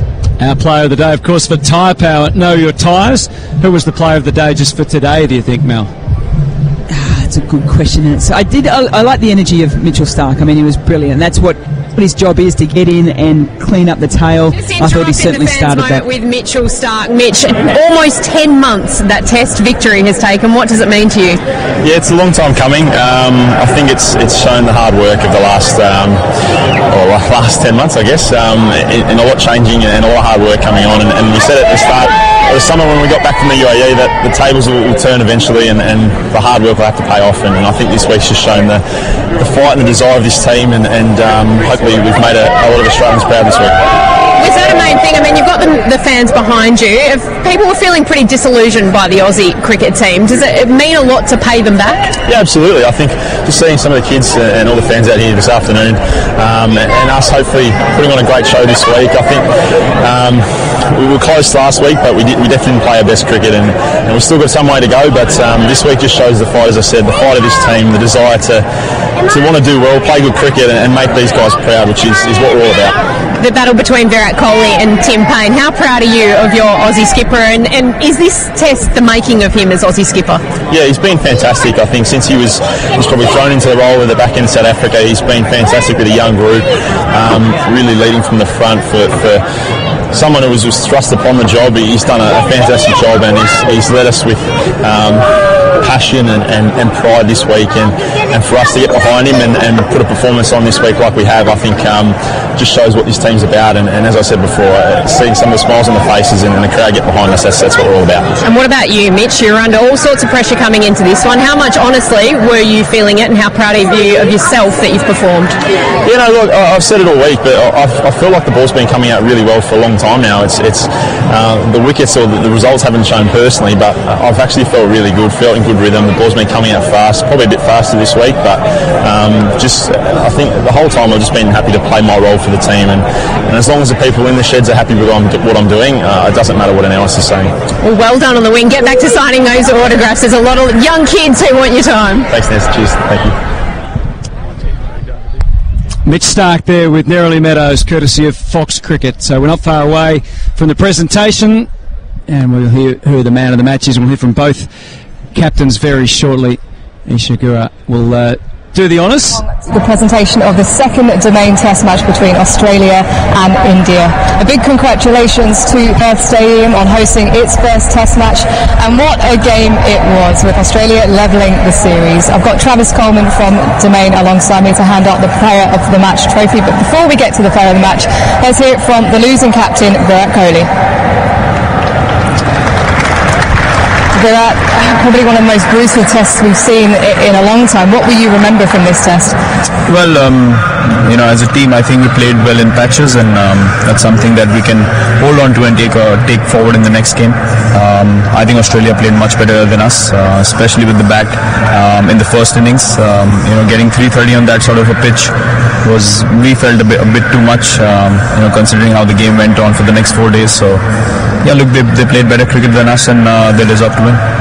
You're obviously someone that believes that you can chase anything down, but was there any point in your mind that you thought, I've got a few too many?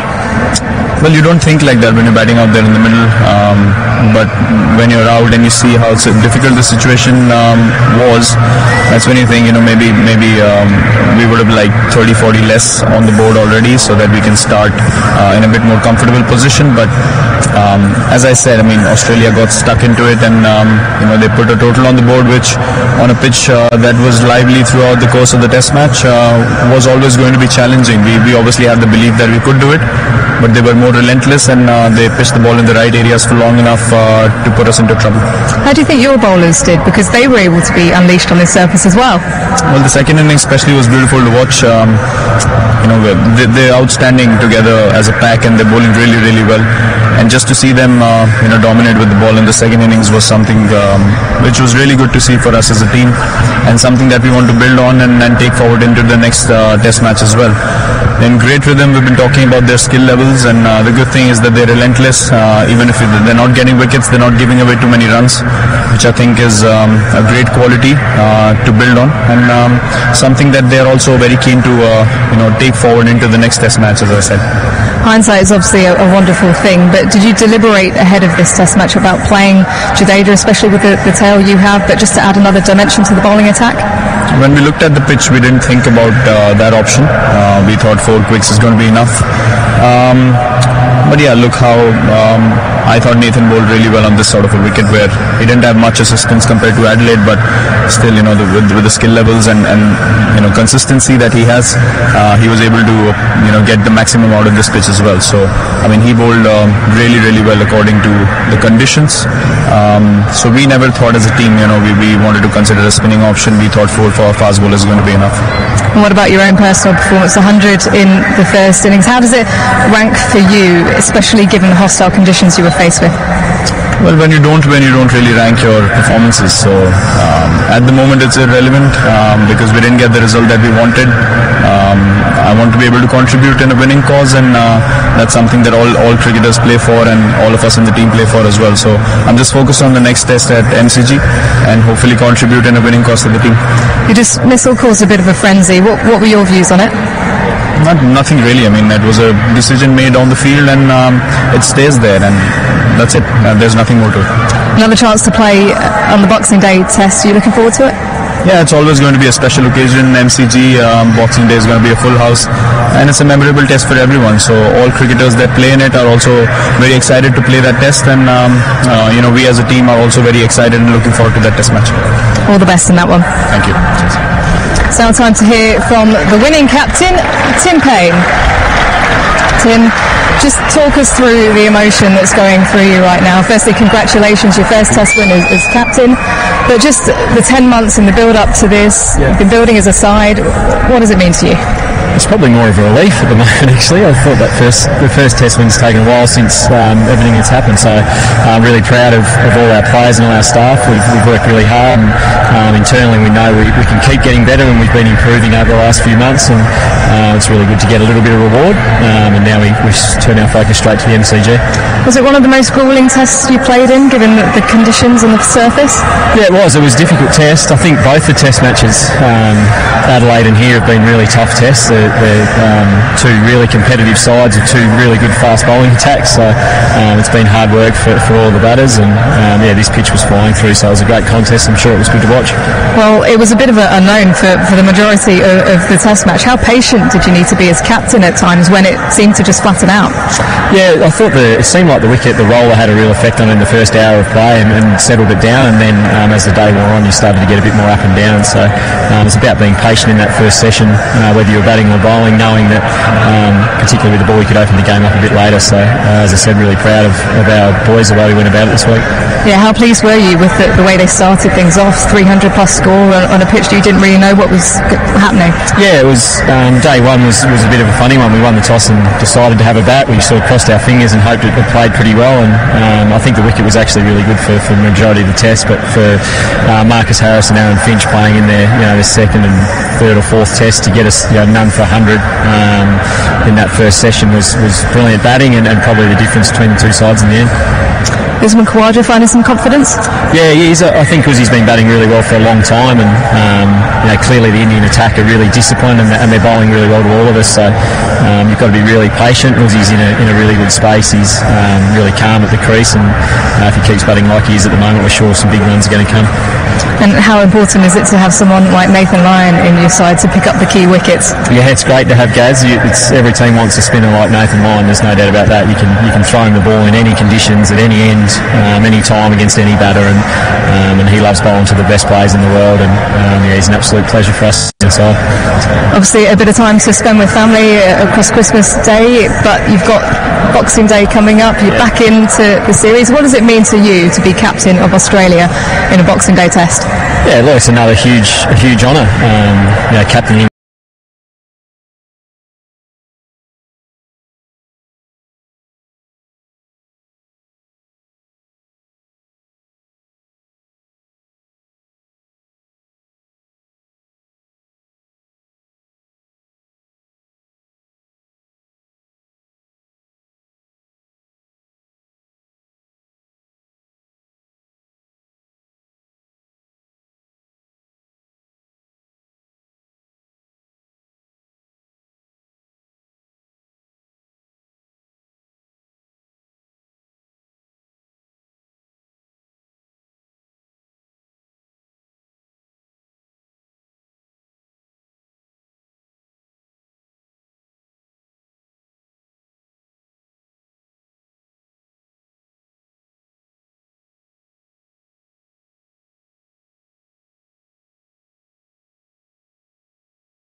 the Australian Test side. They've wrapped that tail up there this morning pretty quickly with their big quicks was something pretty special. So it's pretty all-round pretty good performance.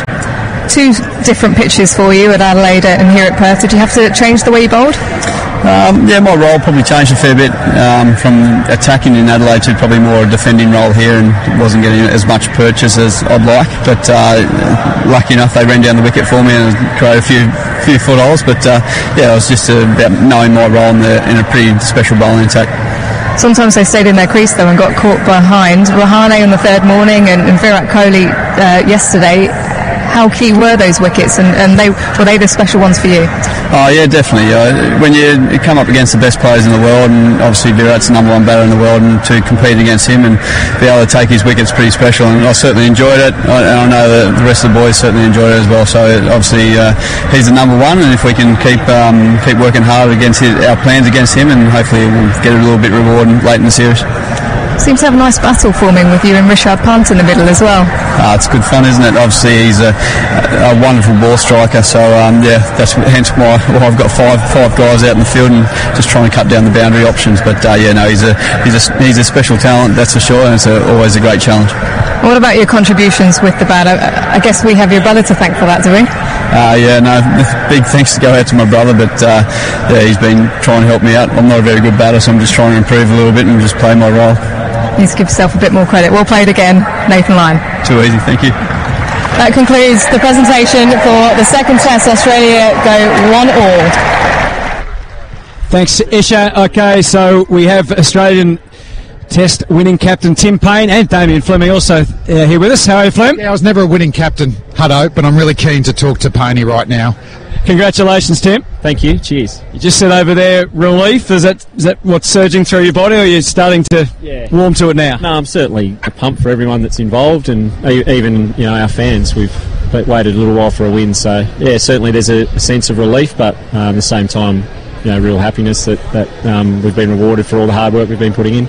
You were close enough this morning in the situation to almost touch it, but these things don't just happen by themselves. So what was the talk this morning going into today? The same as it has been the whole test, and that's just to keep playing the game on skill, and we know that wicket was going to continue to wear, and all we had to do as a bowling group was just bowl our best ball as many times as we could, and we'd create some chances. So I thought our attack Starkey was great today, and Lino's obviously been fantastic all series. Love to go back to day one when you looked at this pitch, and you mentioned then that a lot of people really didn't know what was going to play out. It was a brave move, I guess, in a sense, but you also backed Finch and Harris to do the job at the start, and they were fantastic. Yeah, absolutely. We weren't too sure what the wicket was going to play like. To be honest, I think it was sort of your hands forced when it's 40 degrees, so we're pretty happy that it was... if it was a cloudy day, who knows what we would have done, but really proud of the way Finchy and Harry went out and batted. That first session in particular was outstanding, and looking back now to day one, that's probably the difference in the game, the way they played on day one and got us through that session and allowed us to get a big-ish first innings total on that wicket. How do you rate this as a test match pitch? I thought it was fantastic, to be honest. I'm sure it was great to watch. It was hard work as a batter and a wicket keeper. It was flying through, but I think it played really well. It held together. It offered something to everyone, and I thought it was a great game of cricket. Pony, you're juggling a lot of hats. You're obviously batting a couple of handy 30s in this test match. You kept it beautifully. You're also the captain of this team. Do you find test by test you're getting more comfortable with being captain of this team, or has it changed day by day? I think so. I mean, as I've said before, I've tried to keep it as simple as possible. We've got a lot of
Yeah, I think so. I mean, as I've said before, I've tried to keep it as simple as possible. We've got a lot of support around us, so not a hell of a... Premier League matches in India.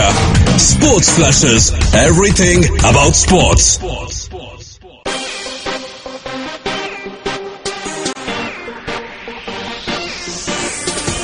This is Sports Flashes. Top of the hour.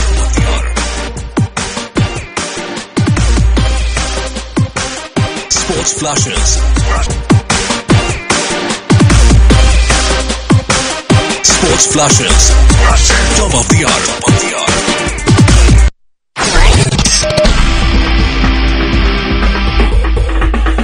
This is the Highlight Show. He's out for 28. More importantly for Australia, have a look at what Mitch Starc did right. The build-up through this over has been fantastic. He's been at him. And then that last minute, it was a thick inside edge onto the right hip. It just ballooned up, and a simple catch there for Marcus Harris. Pressure from Mitchell Starc got the reward. Love that field spot too, just in front of square leg. Who his partner should be is still a question which is still up in the air. Starc bowls, Parks is tucking this ball to the leg side. He might be able to get two here past square leg if they hustle back, and they do.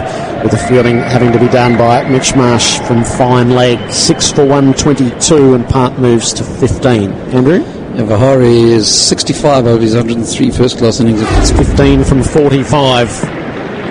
Stark is bowling to him, and Part's reaching for a wider one. This time he will. Well, he's going to push for 2 as he stroked it out through extra cover. They come back. Here's the throw to the bowler's end. It's going to be close. No, it wasn't close enough, the throw. It needed to be up over the bails from Travis Head. The field closes in. Part will be eager for a single off the last ball of Mitch Stark's over. He delivers, and Part swings hard at it, gets the top edge, down to third man and away for 4. Oh, we'll take the boundary instead of the single. 21 for Part, 6 for 128. And Lyon is going to continue and bowl his 19th over. He has 2 for 35. Lyon, well, he is in front to be our leading wicket taker for Robot Building Supplies. What a delivery. Robot's got it. He's going to go around the wicket here to Part. Still the field is spread deep on the leg side. It's outside the off stump. He cuts late and cuts well. And down to the boundary for 4. A little short, a little wide, and spinning away. He hits with the spin and down for 4. 6 for 137. He comes to ask for him, and he's caught brilliantly at mid-wicket.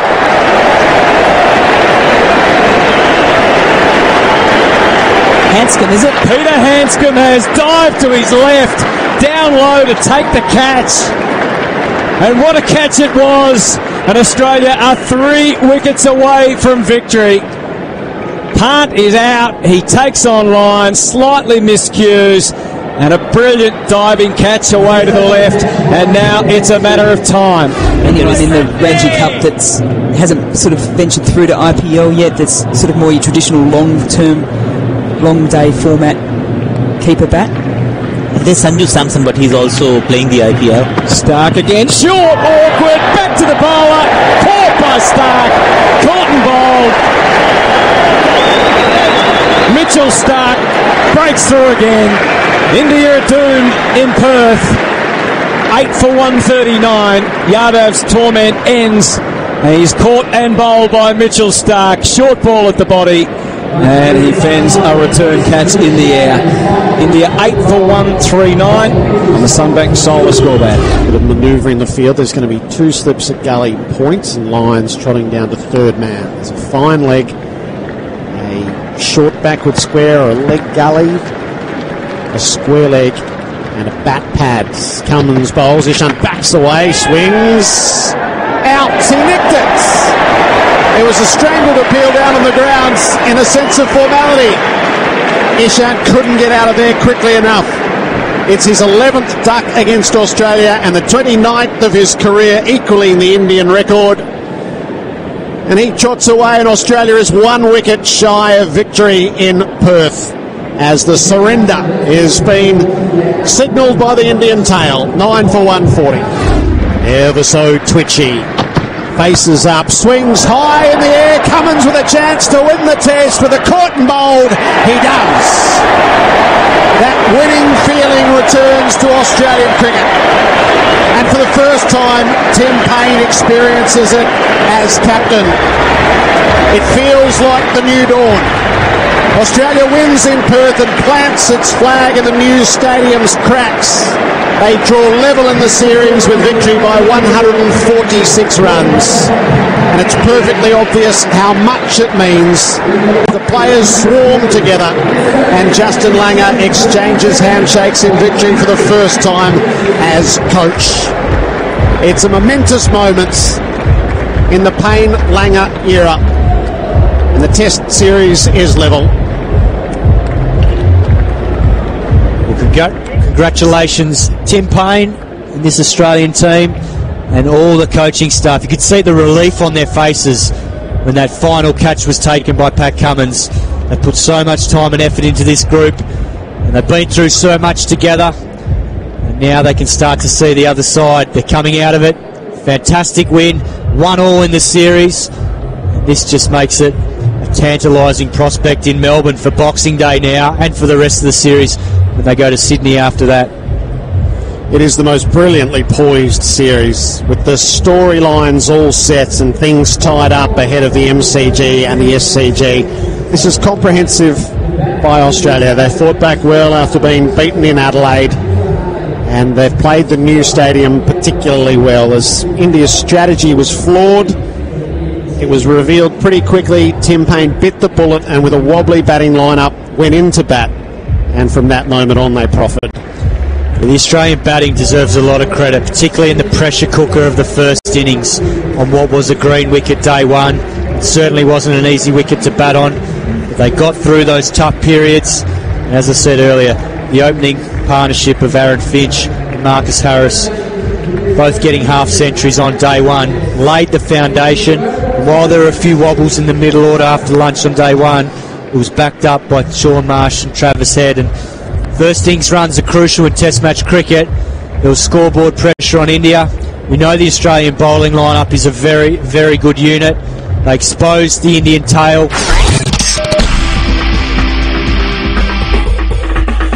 This is the Highlight Show. The Highlight Show.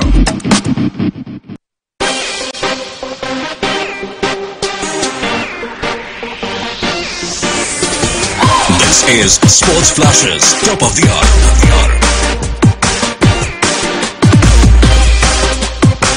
Sports Flashes, top of the hour.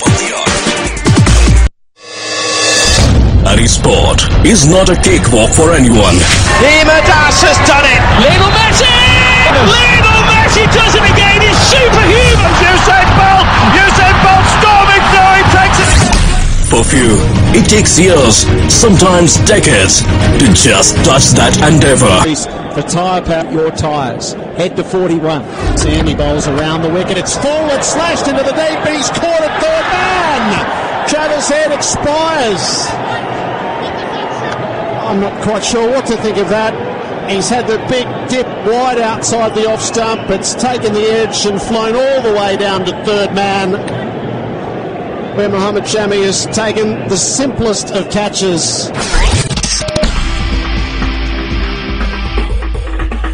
This is the Highlight Show. The Highlight Show.